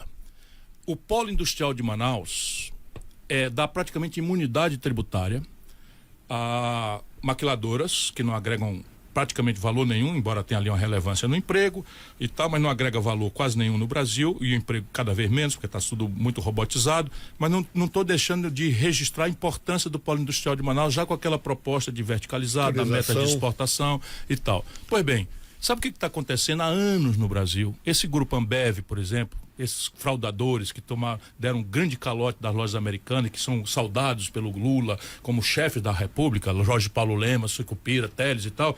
Nos Estados Unidos eles estariam todos presos. Na Europa estariam todos presos. Aqui são saudados como mandões da República, né? Então repare, eles caras pegam ou com passeio de nota fiscal ou usando as franquias de isenção, para dar um exemplo do que ele está falando, e não é no latifúndio rural, que é pior, que já eu chego lá. Mas vamos lá, eles pegam e registram os seus insumos, vamos lá, o xarope da Coca-Cola, não é deles, é a Coca-Cola, mas vamos lá, é produzido ou envasado lá, não paga imposto. Sabe o que eles estão fazendo? Se creditam do imposto que não pagaram, para quando vender Coca-Cola ou os produtos da Ambev em São Paulo, ou no Rio de Janeiro, ou no Ceará, não pagaram imposto. Ou seja, se creditam do imposto que não pagaram. Alguns estados já nem sequer fazem nada porque eles subornam. E outros judicializaram e eles subornam a justiça. E não pagam. Isso é caso para a Receita Federal ir lá autuar, você não precisa de lei para isso. Autuar, botar o cara no cadastro negativo, no CADIM e tal, não sei o que, banir, punir. Não faz nada. Aliás, o Fernando Henrique acabou com a prisão para crimes dolosos de sonegação. Só o Brasil não faz isso. Então, repare, agora no latifúndio, o problema o buraco é bem mais embaixo. O Imposto Territorial Rural, que é o equivalente rural ao IPTU, o IPTU de São Paulo, de uma cidade brasileira, num mês, arrecada o que o ITR nacional arrecada por ano, no 5º governo do PT. Ouviu? Então é o seguinte, não estou dizendo que é bom, que é justo, que deve aumentar, não. Estou só perguntando se é justo que a classe média de uma cidade pague por mês o que o grande latifúndio chamado Brasil paga por ano de imposto territorial rural. E vamos lá, pega propriedades até 100, 200 hectares, isenta. Depois faz uma escala progressiva e tal, mas faz sentido isso? Progressivamente. O ITR no Brasil tem uma arrecadação tão pífia. E ridícula. Que a Receita Federal está estudando municipalizar. Justo. Por que não? Se municipalizar vai mudar, porque a crise fiscal aqui embaixo, nos estados e municípios, é dramática. Por quê? De novo, a maluquice brasileira. Você manda para Roraima um piso salarial de agente comunitário de saúde. É justo? É justo. Mas cadê o dinheiro? Manda para Roraima um piso salarial para enfermeiro. É justo? Justíssimo. Cadê o dinheiro? Manda agora, vai vir agora o piso salarial dos garis. Então, é justo? Justíssimo. Cadê o dinheiro? Percebe? Então Brasília tira o dinheiro, porque essa reforma tributária que estão fazendo vai tirar da cota parte dos estados, do FPE e dos municípios, o IPI, porque vai transformar numa contribuição que não reparte com os estados e municípios. E está a elite toda batendo palma, inclusive os amazônicos e nordestinos, que vão se ferrar com ela. O país está doido. Essa reforma tributária, pois é, eu queria aproveitar para vai nascer com a maior pergunta. alíquota do mundo, Isso. o IVA do PT. Para além dessa aumento de carga tributária e tornar mais complexo a questão tributária, ela violenta o princípio federativo. É um negócio que não cabe na cabeça de ninguém. Hoje o ICMS, por exemplo, que eles chamam de complexo, ele é arrecadado pelo Estado. O Estado fica com 75%, 25% distribui entre os municípios, né, com base na arrecadação de cada município. Com essa reforma tributária, ele vai para Brasília, para a Secretaria do Tesouro Nacional. Lá vai ter um fundão que ele vai mandar para o Estado. Dá para entender uma coisa dessa? De novo, as melhores práticas e a literatura têm resposta para essas questões que são ancestrais.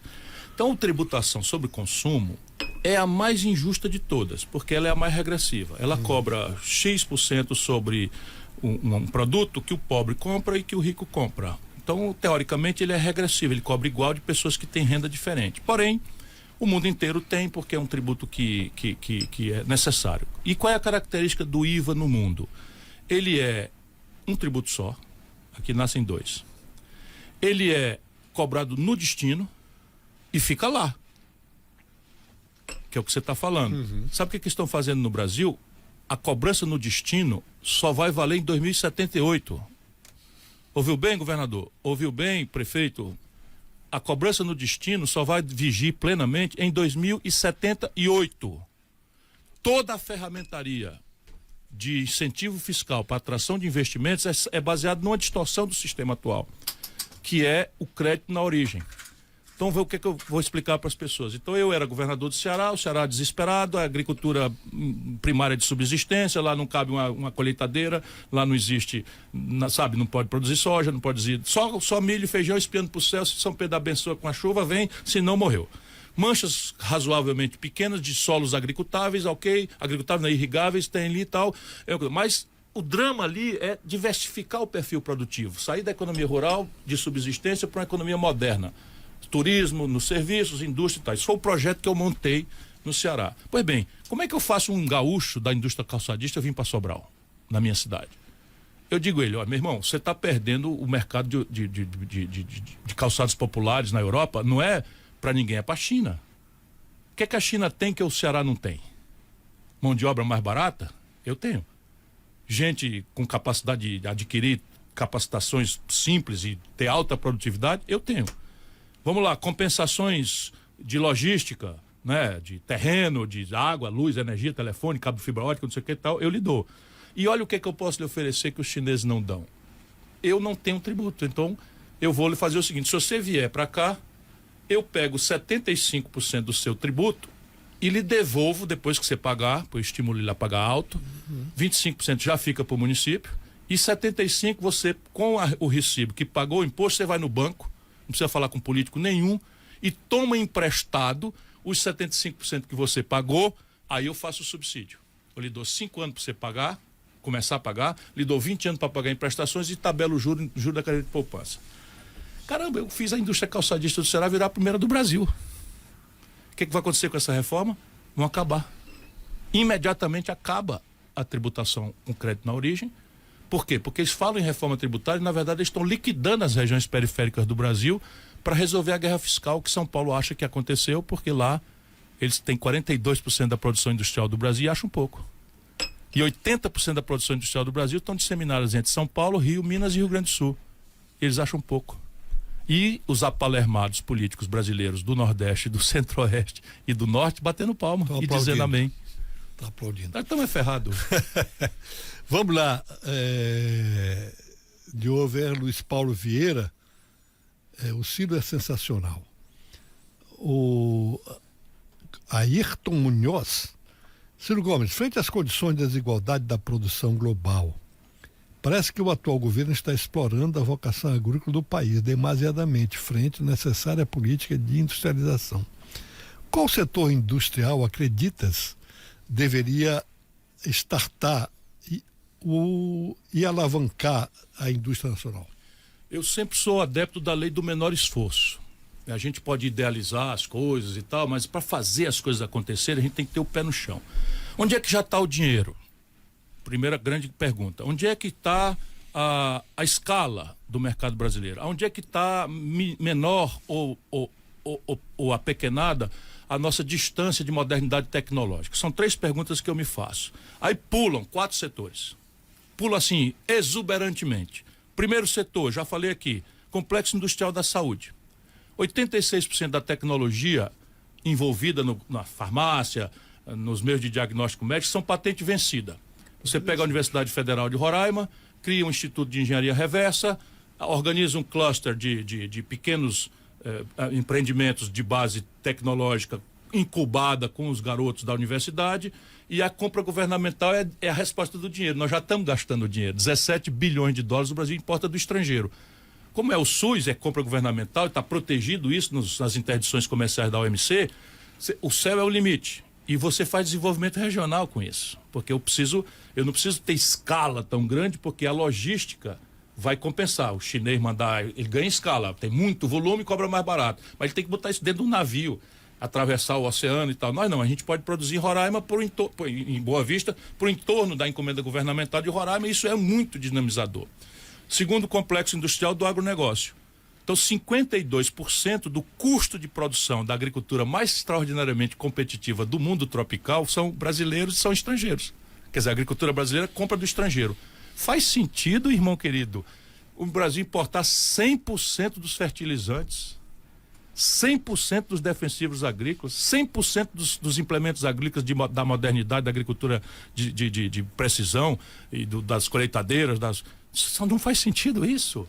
Mas aqui você não precisa ser estatal, você pode ser, o governo vai criar por 20 anos um conjunto de estímulos para que, associando os próprios agricultores e pecuaristas, para que eles se associando criem empresas industriais. As próprias cooperativas. Cooperativas, tem 1000 formas de organizar isso. O terceiro complexo industrial de defesa, de novo, é a compra governamental. 15 bilhões de dólares, a gente comprando bala, canhão, míssil, não sei o que, do estrangeiro.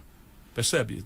Verticalizar aqui, aí nós estamos fazendo o inverso. Eu enlouqueci, entrei com ação nos Estados Unidos, entrei com ação aqui no Brasil, confusão e tal, não sei quanto eu ajudei, mas melamos o jogo de destruição da Embraer, entregando para a Boeing. O exemplo maior de sucesso disso é a Embraer. A Embraer, mas estavam entregues, e nós temos, sabe quem fez a privatização da Embraer? Eu. Ela estava fechando. E eu, no governo Itamar Franco, ajudei a montar um esquema que era o seguinte: a Embraer vai ser privatizada, mas o governo, por razões estratégicas, vai manter o que a gente chama de Golden Share. O que é a Golden Share? É uma ação minoritária, porém com poder de veto nas transações estratégicas da companhia. E todo o setor de defesa vive em função da compra governamental da Força Aérea Brasileira. E nós desenvolvemos agora, na hora da onça beber água, a Embraer virou um protagonista global. Os caras partiram para destruir. E sabe o que eles fizeram com a Golden Share brasileira? Usaram para apoiar a destruição da Embraer. Inclusive os militares calados, como estão calados agora com a destruição da Avibraz. Percebe? Tudo sabe, isso, esquerda, direita no Brasil, é tudo picareta. Tudo picareta. É tudo pretexto para sair da discussão do que interessa. O que é que a gente vai fazer com a Embraer? Aí desenvolvemos um projeto de um supercargueiro, que é uma joia tecnológica desenvolvida por brasileiros, pela engenharia brasileira, chama KC-390. E o segundo projeto é o Gripen. Sabe o que é o Gripen, meu irmão? Está tendo agora um retrocesso criminoso do governo Lula. Criminoso. O que é o Gripen? O Gripen é a única história de transferência tecnológica sensível, defesa, microeletrônica, que o mundo capitalista descobriu. A Suécia está precisando sair do seu confinamento de um país pequeno de 10 milhões de habitantes e estava atrás de um parceiro global. O Brasil tinha uma encomenda da modernização dos seus caças, e foi feito um casamento. Eles transferiram 100% da tecnologia, sem reserva de nada. Tecnologias que fazem um capacete do piloto do Gripen. Eu usei isso lá no Saab, na Suécia, fui lá ver isso. Você senta o capacete, para onde você olha, o capacete já guia o avião e o sistema de armas. É a melhor relação, atenção ao avião, atenção ao inimigo do mundo. Pois bem, transferiram, é um projeto extraordinário. O que é que faz agora o governo Lula? Diz que vão interromper a encomenda dos Gripen para comprar caça usados F-16 dos Estados Unidos, enquanto faz discurso anti-americano. São os picaretas, rapaz. Se isso for mentira, alguém tem que me desmoralizar.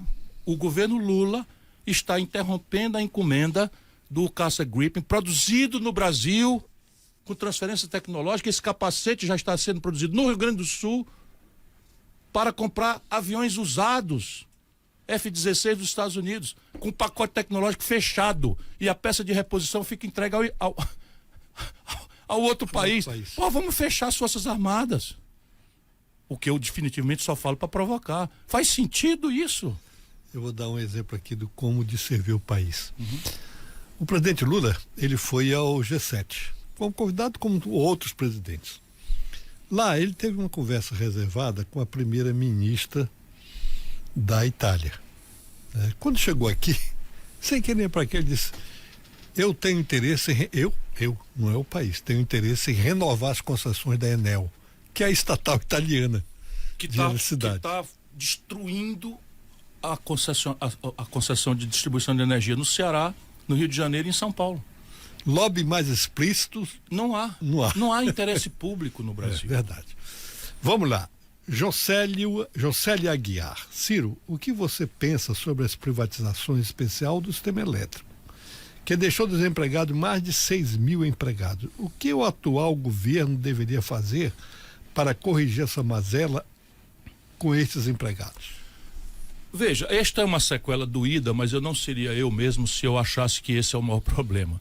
Tá certo? Eu me solidarizo com todo mundo que perdeu emprego e naturalmente nós precisamos, enfim, reconverter essa gente toda muito boa, qualificada para o trabalho. Mas a questão da privatização no Brasil, de novo, eu sempre sofri porque, para mim, privatização é uma ferramenta. Então, o agricultor, quando vai encarar lá no Nordeste, né, a roça, se tiver só gramíneas, não sei o que e tal, ele leva uma enxada. Se tiver uns arbustos mais corpados um pouquinho, então ele leva uma foice. Se tiver uma árvore mais troncuda, mais não sei o que, ele leva um machado.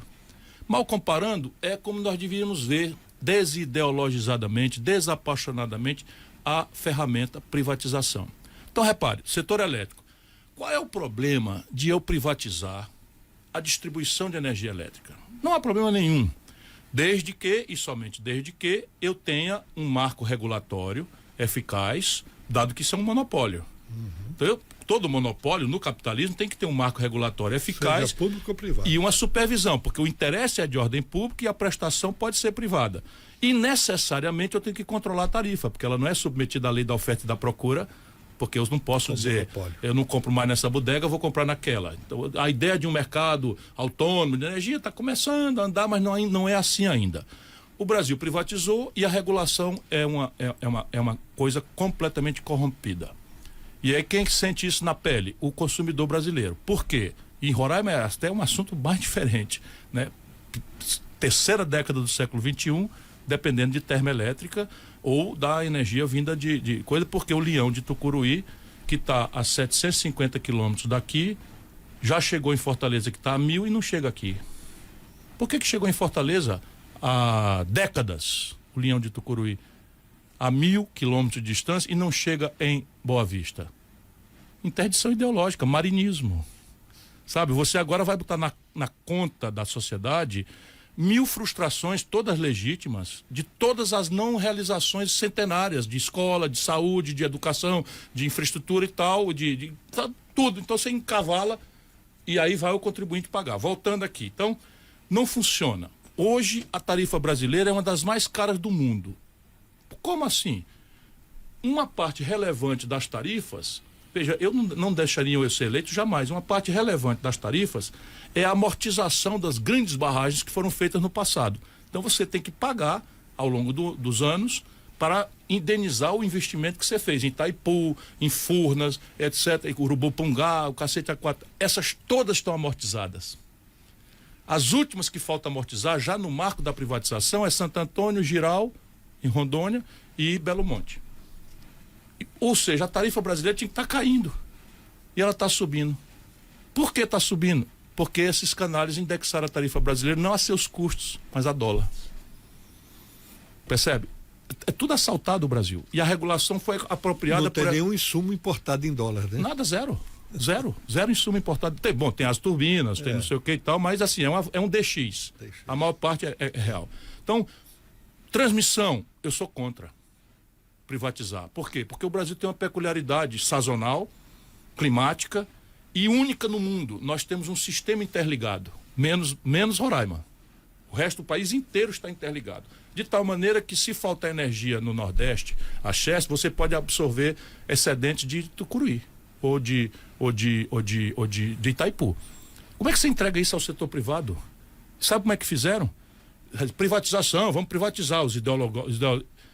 O privatizar é o quê? Pegar o ativo do Estado, calcular quanto ele vale de verdade e vender. Pegar esse dinheiro e aplicar em outra coisa. Eu tô dentro, vamos nessa. Sabe o que eles fizeram com a Eletrobras? Guedes e Bolsonaro? Aí os bolsonaristas, amigos do Bolsonaro, aqui é fato concreto que o Lula manteve, tá? Para não logo ficar claro, como é tudo igual. Eles pegaram o seguinte, mandaram uma lei para o Congresso, aumentando o capital da Eletrobras e proibindo a União de acompanhar esse aumento de capital. Um truque. Aí um cara com 1,43% do capital votante tomou conta da Eletrobras. Sabe quem é esse cara? Jorge Paulo Lema. Os mesmos das lojas americanas. Então, privatizamos a Eletrobras sem receber o dinheiro. E hoje quem manda na Eletrobras é o cara que tem 1,4% do capital, quando nós temos 43% do capital. E eles botaram na lei que o Conselho de Administração só pode ter, no máximo, 10% dos assentos. Pouco importa o tamanho das... Veja bem, pouco importa o tamanho do patrimônio que eu sou proprietário, eu só posso ter 10% dos assentos no Conselho. Tudo retrato em 3x4 para a União Federal. O nosso povo, que tem 43% do valor da Eletrobras, tem um assento em 9. E quem controla a Eletrobras é o Jorge Paulo Lema. E o Lula fez o quê? Manteve exatamente a mesma coisa. Picaretagem grossa. Vamos lá, Petrobras, saindo do setor elétrico, pegaram o coração do negócio. Toda petrolífera do mundo sonha um dia em ser uma Petrobras. No sentido de verticalizar. A propaganda era do poço ao posto. Por quê? Porque petróleo é um negócio que oscila muito. Então você tem várias etapas do negócio que vão compensando. Prejuízo aqui, ganha lá, prejuízo na logística, ganhando na lavra, tal. Então, e o filé que nunca perde é a comercialização, a ponta final, a rede BR Distribuidora. A turma do Bolsonaro vendeu a BR Distribuidora, certo? E a Petrobras perdeu o filé. Porém, fizeram mais. Pegaram os gasodutos e oleodutos, que só servem para a Petrobras. Então você tem, lá embaixo, em Santos, você tem as usinas, as refinarias e o grande mercado de São Paulo. Então o gasoduto é para tirar os caminhões trazendo o gasolina, não sei o que e tal. Só quem usa é a Petrobras. Venderam esses gasodutos e oleodutos para uma empresa privada e deram no mesmo dia que venderam um contrato de aluguel, take or pay, em que o valor do aluguel que essa empresa vai pagar por 3 anos, paga o imobilizado da Petrobras pelo resto da vida. Todo quanto. O que o Lula fez? Manteve exatamente como foi feito. O Gilmar Mota Guimarães de Ciro, fala do dividendo do BB, dos precatórios e do CMS, que o Bolsonaro deixou o rombo de mais de 250 bilhões e o Lula está pagando. Você falou na campanha de dividendos para nós. Explica melhor. Bom dia. Bom dia. São 2 assuntos distintos. Uma coisa é dividendo. Dividendo o que é? É uma fração do lucro que uma companhia tem, que é distribuída para os acionistas, para os proprietários nominais dessas cotas ideais do capital. Então quando a empresa não tem dívida e nem tem um plano de investimento, ou pelo menos essas dívidas estão bem compostas e o plano de investimento está sendo bem executado, você distribui esse lucro como dividendo para os acionistas. O que é que foi feito na Petrobras e está acontecendo exatamente a mesma coisa agora? A Petrobras rompeu a lógica de formação de seus preços. Como é que se forma o preço de um sandubão, de um sanduíche aqui no dogão da Praça Cívica? Né? Vamos lá, tem um dogão ali, como é que se forma o preço no sanduíche? É quanto custa o pão, quanto custa o pastel, o presunto, a manteiga, a energia, não sei o que e tal, mais o lucrinho para pagar o leite das crianças. É assim que se forma o preço das coisas, custo mais rentabilidade para indenizar a atividade produtiva e tal. Pois bem, a Petrobras tira no pré-sal um barril de petróleo, doutor Getúlio. Olha como é chocante, é cada uma das coisas que você vai olhando. Então a Petrobras tira um barril de petróleo por ganho de escala monstruoso, por tecnologia desenvolvida no Brasil, por $8. $8 antes dos impostos. Se eu botar todos os impostos em cima, eu tiro esse barril de petróleo por $16. O que a Petrobras faz com o brasileiro? Ela não cobra mais $8 mais os ganhos de oportunidade, a remuneração. Ela olha para o preço especulativo de Roterdã e o petróleo, a Rússia invade a Ucrânia, o petróleo bate em $100, ela cobra do brasileiro $100. E aí tem um lucro absolutamente fora de qualquer padrão, 30%, 40% de lucro, por conta disso, porque o custo é brasileiro, ela tem um monopólio e cobra de nós brasileiros não o que ela gastou para comprar mais o lucro razoável que ela tem que ter, não, ela cobra pelo custo de oportunidade de quanto ela ganharia se estivesse vendendo petróleo em Roterdã, no mercado spot, onde se faz as transações globais. E não está, tá certo? Então, repare, o lucro explode. Ok, então o lucro, ela é uma estatal, então vamos fazer o que com esse lucro? Vamos pagar dívida, não é óbvio?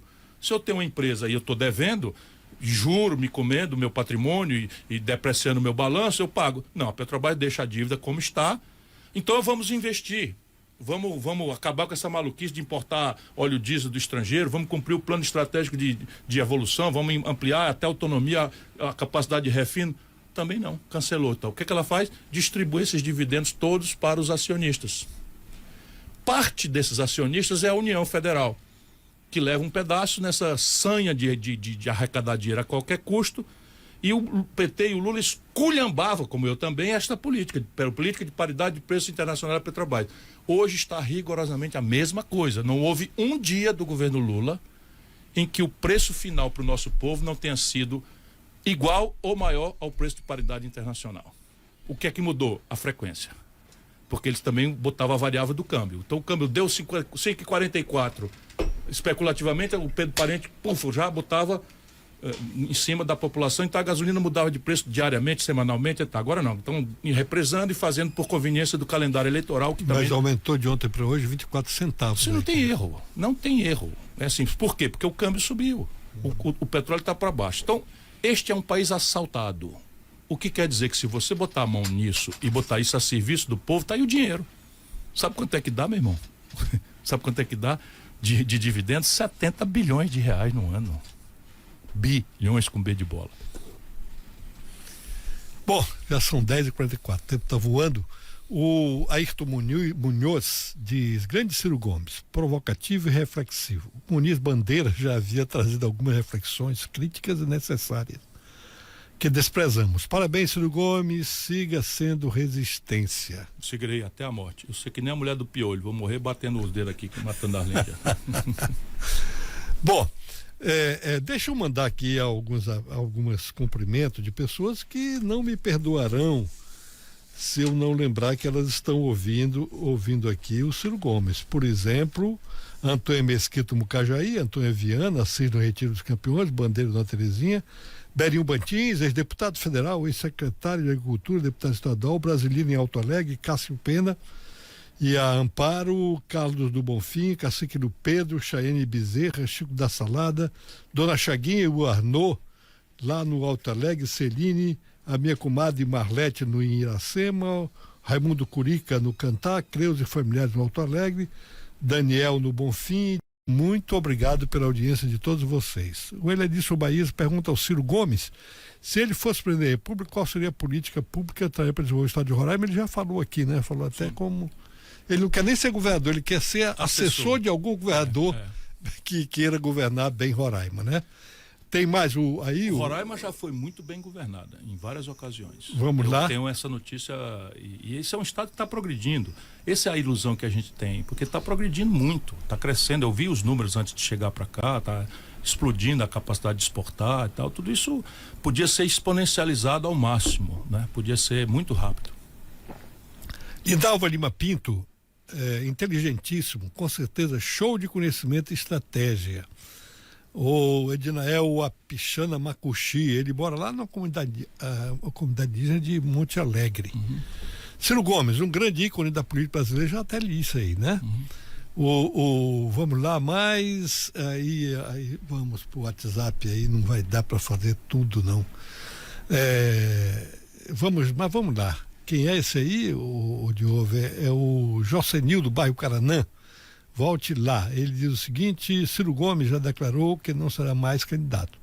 Porém, você aceitaria ser ministro de algum governo para colocar alguma de suas ideias em prática? É uma pergunta provocativa. Eu não parei para pensar nisso não, mas assim, a minha paixão, como eu não sou mais candidato, ninguém pensa que eu estou mais bajulando eleitor. A minha paixão é o Brasil, a minha vocação é o Brasil.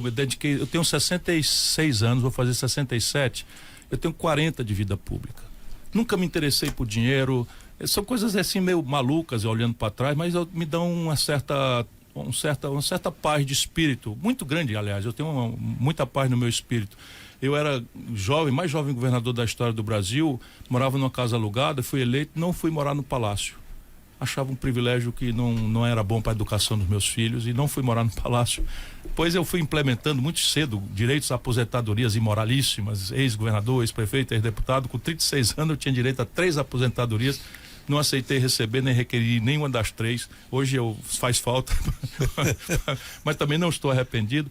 Por quê? Porque eu sempre tive uma ambição desmedida, sabe? De ser o cara que ia mudar a história do Brasil, de que ia fazer o Brasil se encontrar com aquilo que é seu destino, que é ser um experimento civilizatório para o mundo inteiro admirar e aplaudir e querer imitar. Por quê? E nós estamos perdendo essas virtudes. Nós aqui tínhamos e estamos perdendo um sincretismo religioso que reparte em ódios e guerras, muitas nações por aí. Aqui estão introduzindo também isso. Não tínhamos. Não é? A ideia de que há uma virtude na mestiçagem, também está sendo negada por esse identitarismo importado dos Estados Unidos. Enfim, o Brasil está decaindo em matéria de virtudes civilizatórias, sabe? Mas de qualquer forma, ainda temos todas as vantagens comparativas da velha economia: petróleo, minérios, terra, insolação, água, enfim, e temos os talentos humanos, culturais, aptidões para sermos treinados para as novas práticas do mundo. O que está fracassando miseravelmente no Brasil é a política. E esse foi o caminho onde eu escolhi atuar, e vou continuar atuando. Só não quero mais, volto a dizer, eu não quero mais bajular eleitor ceboso, sabe? Eu adoro o povo brasileiro, mas ficar, sabe, tendo que conviver com essas hipocrisias e fazer homenagem a essas hipocrisias, tudo mentira, tudo sacanagem, tudo, sabe? Não quero mais mesmo. Isso é libertador. Olha aí, o Josimar disse assim, olha, grande cearense. Tive o prazer de recebê-lo ele ontem aqui no Bonfim, meu conterrâneo, o Josimar. Vamos lá, o Gilmar, quem é esse aí? Os artistas que são naturalmente a antena sensível, né, do idealismo, da crítica das contradições da realidade, e portanto puxam a humanidade, estão todos também, sabe, acomodados contando seus metais aí na lei Rouanet. Então isso está deformando o Brasil. Eu, entretanto, fui traído no Ceará. O amigo talvez não esteja bem informado, e eu, em vez de me render, estou lutando. Eu estou na oposição no Ceará.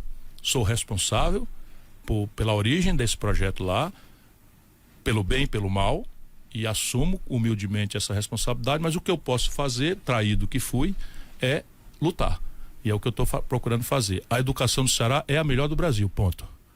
E quando uma pessoa diz isso, está desafiando a pessoa a dizer, não é, o lugar tal é melhor. Então eu faço esse desafio aqui, é a melhor do Brasil. É um processo de 30 anos de luta. Nossos salários, quando eu fui governador, eu resolvi que o salário do professor estadual do Ceará ia passar a iniciativa privada dos colégios mais ricos da cidade de Fortaleza, e passei. Conseguimos estabelecer mérito, selecionamos diretores por vocação, não tem politicagem, agora está tudo dando para trás, tudo está sendo deformado. Hoje todas as regionais de educação são controladas de forma fisiológica e corrupta pelo PT, e eu estou denunciando. O PT, para mim, é o câncer do Brasil, o Bolsonaro é a metástase. Bom, pergunta para o Ciro, o Ciro pode virar o Enéas, com grande conhecimento, mas nunca foi eleito? Eu acho que eu sou bastante diferente do Enéas. O Enéas era uma pessoa de se educar e crescer de maneira sólida. Olha, eu já servi ao Brasil como ministro em 2 ocasiões. Uma delas foi com o Itamar Franco, em que nós mexemos no coração dos interesses do baronato financeiro brasileiro. Eu fiz a intervenção no Banespa, liquidei o Banespa, que era um emissor secundário de moeda corrupto, e quando eu fiz o real. Eu encarei os cartéis brasileiros, eu vi o dente deles assim. O Lula agora disse que os reitores não foram os reitores que morderam o dedo dele. O Lula não está bem. Enfim, mas assim, eu já vi o bicho de perto, já encarei, e foi possível vencer. Nós vencemos com a implantação do Plano Real vários desafios monstruosos. Eu me lembro de uma data que eu tive que conversar duro com o Dr. Lázaro Brandão, que era presidente do Bradesco e coordenador do pool de bancos, em que eles deixaram desfinanciada a posição do Banespa 4:30 da tarde, e a mesa fechava às 5, como uma chantagem para obrigar o governo a botar dinheiro público. E eu disse, não vai entrar um centavo de dinheiro público. E ele piscou de lá. Mas ministro, não vai entrar. Eu administro a crise, vai quebrar a gente, mas eu não deixo. Eu sabia que era um jogo de psicológico, porque quem ia mais perder era ele, não era eu. E aí consegui que eles, da sua palavra, voltaram para a mesa, fecharam com o povo um pacote orgânico de providências, as mais difíceis, porque diz o Maquiavel, o mal se faz de uma vez. E aqui o mal é contra a elite. O mal quer dizer cobrar imposto dos ricos, diminuir para os pobres, cortar os privilégios e tal, e moralizar determinadas estruturas. Então você faz um mal, aspas, contra o baronato de uma vez só. Empacota tudo junto, tá aqui a coerência de uma coisa com a outra, tal, tá tudo junto. Vamos passar 6 meses discutindo. Eu faria isso se eu fosse presidente eleito. Vamos passar 6 meses discutindo. Ninguém vai ter susto nisso, não vou quebrar contrato, não vou nada. Tá aqui, a proposta é essa, a coerência é essa, tava tudo escritinho. Tal. Vamos discutir 6 meses, eu vou descer e vou manter a energia da campanha. A gente não excita o povo na véspera da eleição, precisando dos votos, eu ia manter o povo excitado, campanha em favor do projeto agora, não é em favor do fulano, é em favor do projeto. Eu acabei de ser eleito para consertar o Brasil que eu prometi, tá aqui o que eu preciso. Fale com o seu deputado. Fale com o seu deputado, manda ele sair do varejo e vir dar uma resposta para o atacado. Ele é contra, não tem problema. Agora ele é contra o presidente que você elegeu e que quer entregar o que você que propôs, o que você está fazendo. Olha, meu irmão, isso não tem erro. Isso é a experiência de quem já fez isso, governador e tal. Pois bem, quando acabasse tudo, eu ia fazer o quê? Eu ia montar o governo com participação dos partidos políticos. A condição era, não entra ladrão. A condição era, não entra incompetente. Obedecido o critério moral e o critério de competência, pode indicar quem quiser. Se deu no couro, fica. Se não deu no couro, meu irmão, eu sei demitir. Me dê outro, troque. O Lula agora está mantendo o ministro da Comunicação indiciado pela Polícia Federal como ladrão. Qual é o exemplo que nós estamos dando para a criançada? Aí fala que na Conab, que o cara nem processado foi, já foi demitido. Qual é o critério? Qual é a virtude? Qual é o compromisso moral, não é, que você tem para dar sinal de autoridade para os mais jovens, para entender que você é diferente dessa malta? Então, repare, eu iria fazer uma grande repactuação da federação. Governador de Roraima, venha cá comigo. Qual é a minha questão com vocês? Está aqui ó, a indenização pelo colapso do seu serviço e tal, está aqui. Ó, eu vou lhe dar na condição de passar isso aqui, porque é daqui que vem o dinheiro. Você me ajuda a trazer a bancada, os 8 deputados de Roraima, para me ajudar nesse negócio aqui. E eu, em contrapartida, vou dar 4 anos de dilação nos prazos do seu endividamento. Que no caso de Roraima, maravilha, nem dívida tem. Nem dívida tem, fica pagando pela dívida de São Paulo, né? Então, tá aqui, mas tá aqui um pacote. Agora venha para cá. Venha me ajudar a mediar os deputados, porque deputado só respeita, para além do lobby e da corrupção, só respeita o prefeito e o governador, que podem dizer da vida e da morte dele eleitoralmente. Prefeitos, venham cá todos. Tá vendo essa confusão aí de piso, não sei de quê? Tá, onde houver um piso, eu vou indenizar. Agora, o dinheiro só vem se for aqui, ó. Tá aqui o pacote. Vem cá, diga pro seu deputado para votar aqui comigo. Isso é política. E aí, vamos votar. 6 meses depois, vamos votar. Passa tudinho. Se não passar uma parte, eu sei o que eu vou fazer. Qual é? O Congresso me dá, por maioria simples, um plebiscito. Aí, nesse plebiscito, vou dar um exemplo prático. Eu vou cobrar um imposto sobre grandes patrimônios na pessoa física acima de 20 milhões de reais. Na pessoa física, 20 milhões de reais. Sabe quantos brasileiros eu alcanço? Na mais perversa distribuição de renda do planeta Terra, 56 mil pessoas em 210 milhões de pessoas. Manda voto. Se botar no Congresso, não passa. Se botar no povo, é 90% a favor. Por quê? Porque eu vou vincular esses 75 bilhões que eu vou arrecadar a uma perna da Previdência Social que vai garantir uma renda mínima para todo mundo. Com esse tempo eu sairia de Fortaleza para Lisboa. Para Lisboa, né? É uma maravilha esse país. Eu quero dar um abraço no nosso querido companheiro e acho que é uma liderança popular muito preparado, muito sério, cheio de capacidade de inovar para Roraima, que é o nosso Sampaio, meu companheiro e amigo, presidente da Assembleia, que me deu a oportunidade de vir aqui. Eu agradeci a ele muitas vezes ontem porque eu me emocionei em algum... De todos nós. São 11h03. Quer fazer alguma consideração final, Ciro? Eu quero, doutor Getúlio, lhe agradecer, registrar a alegria de revê-lo saudável, jovial e, como sempre, muito carismático e simpático. Eu me emocionei várias vezes aqui lá na Assembleia, eu fiquei muito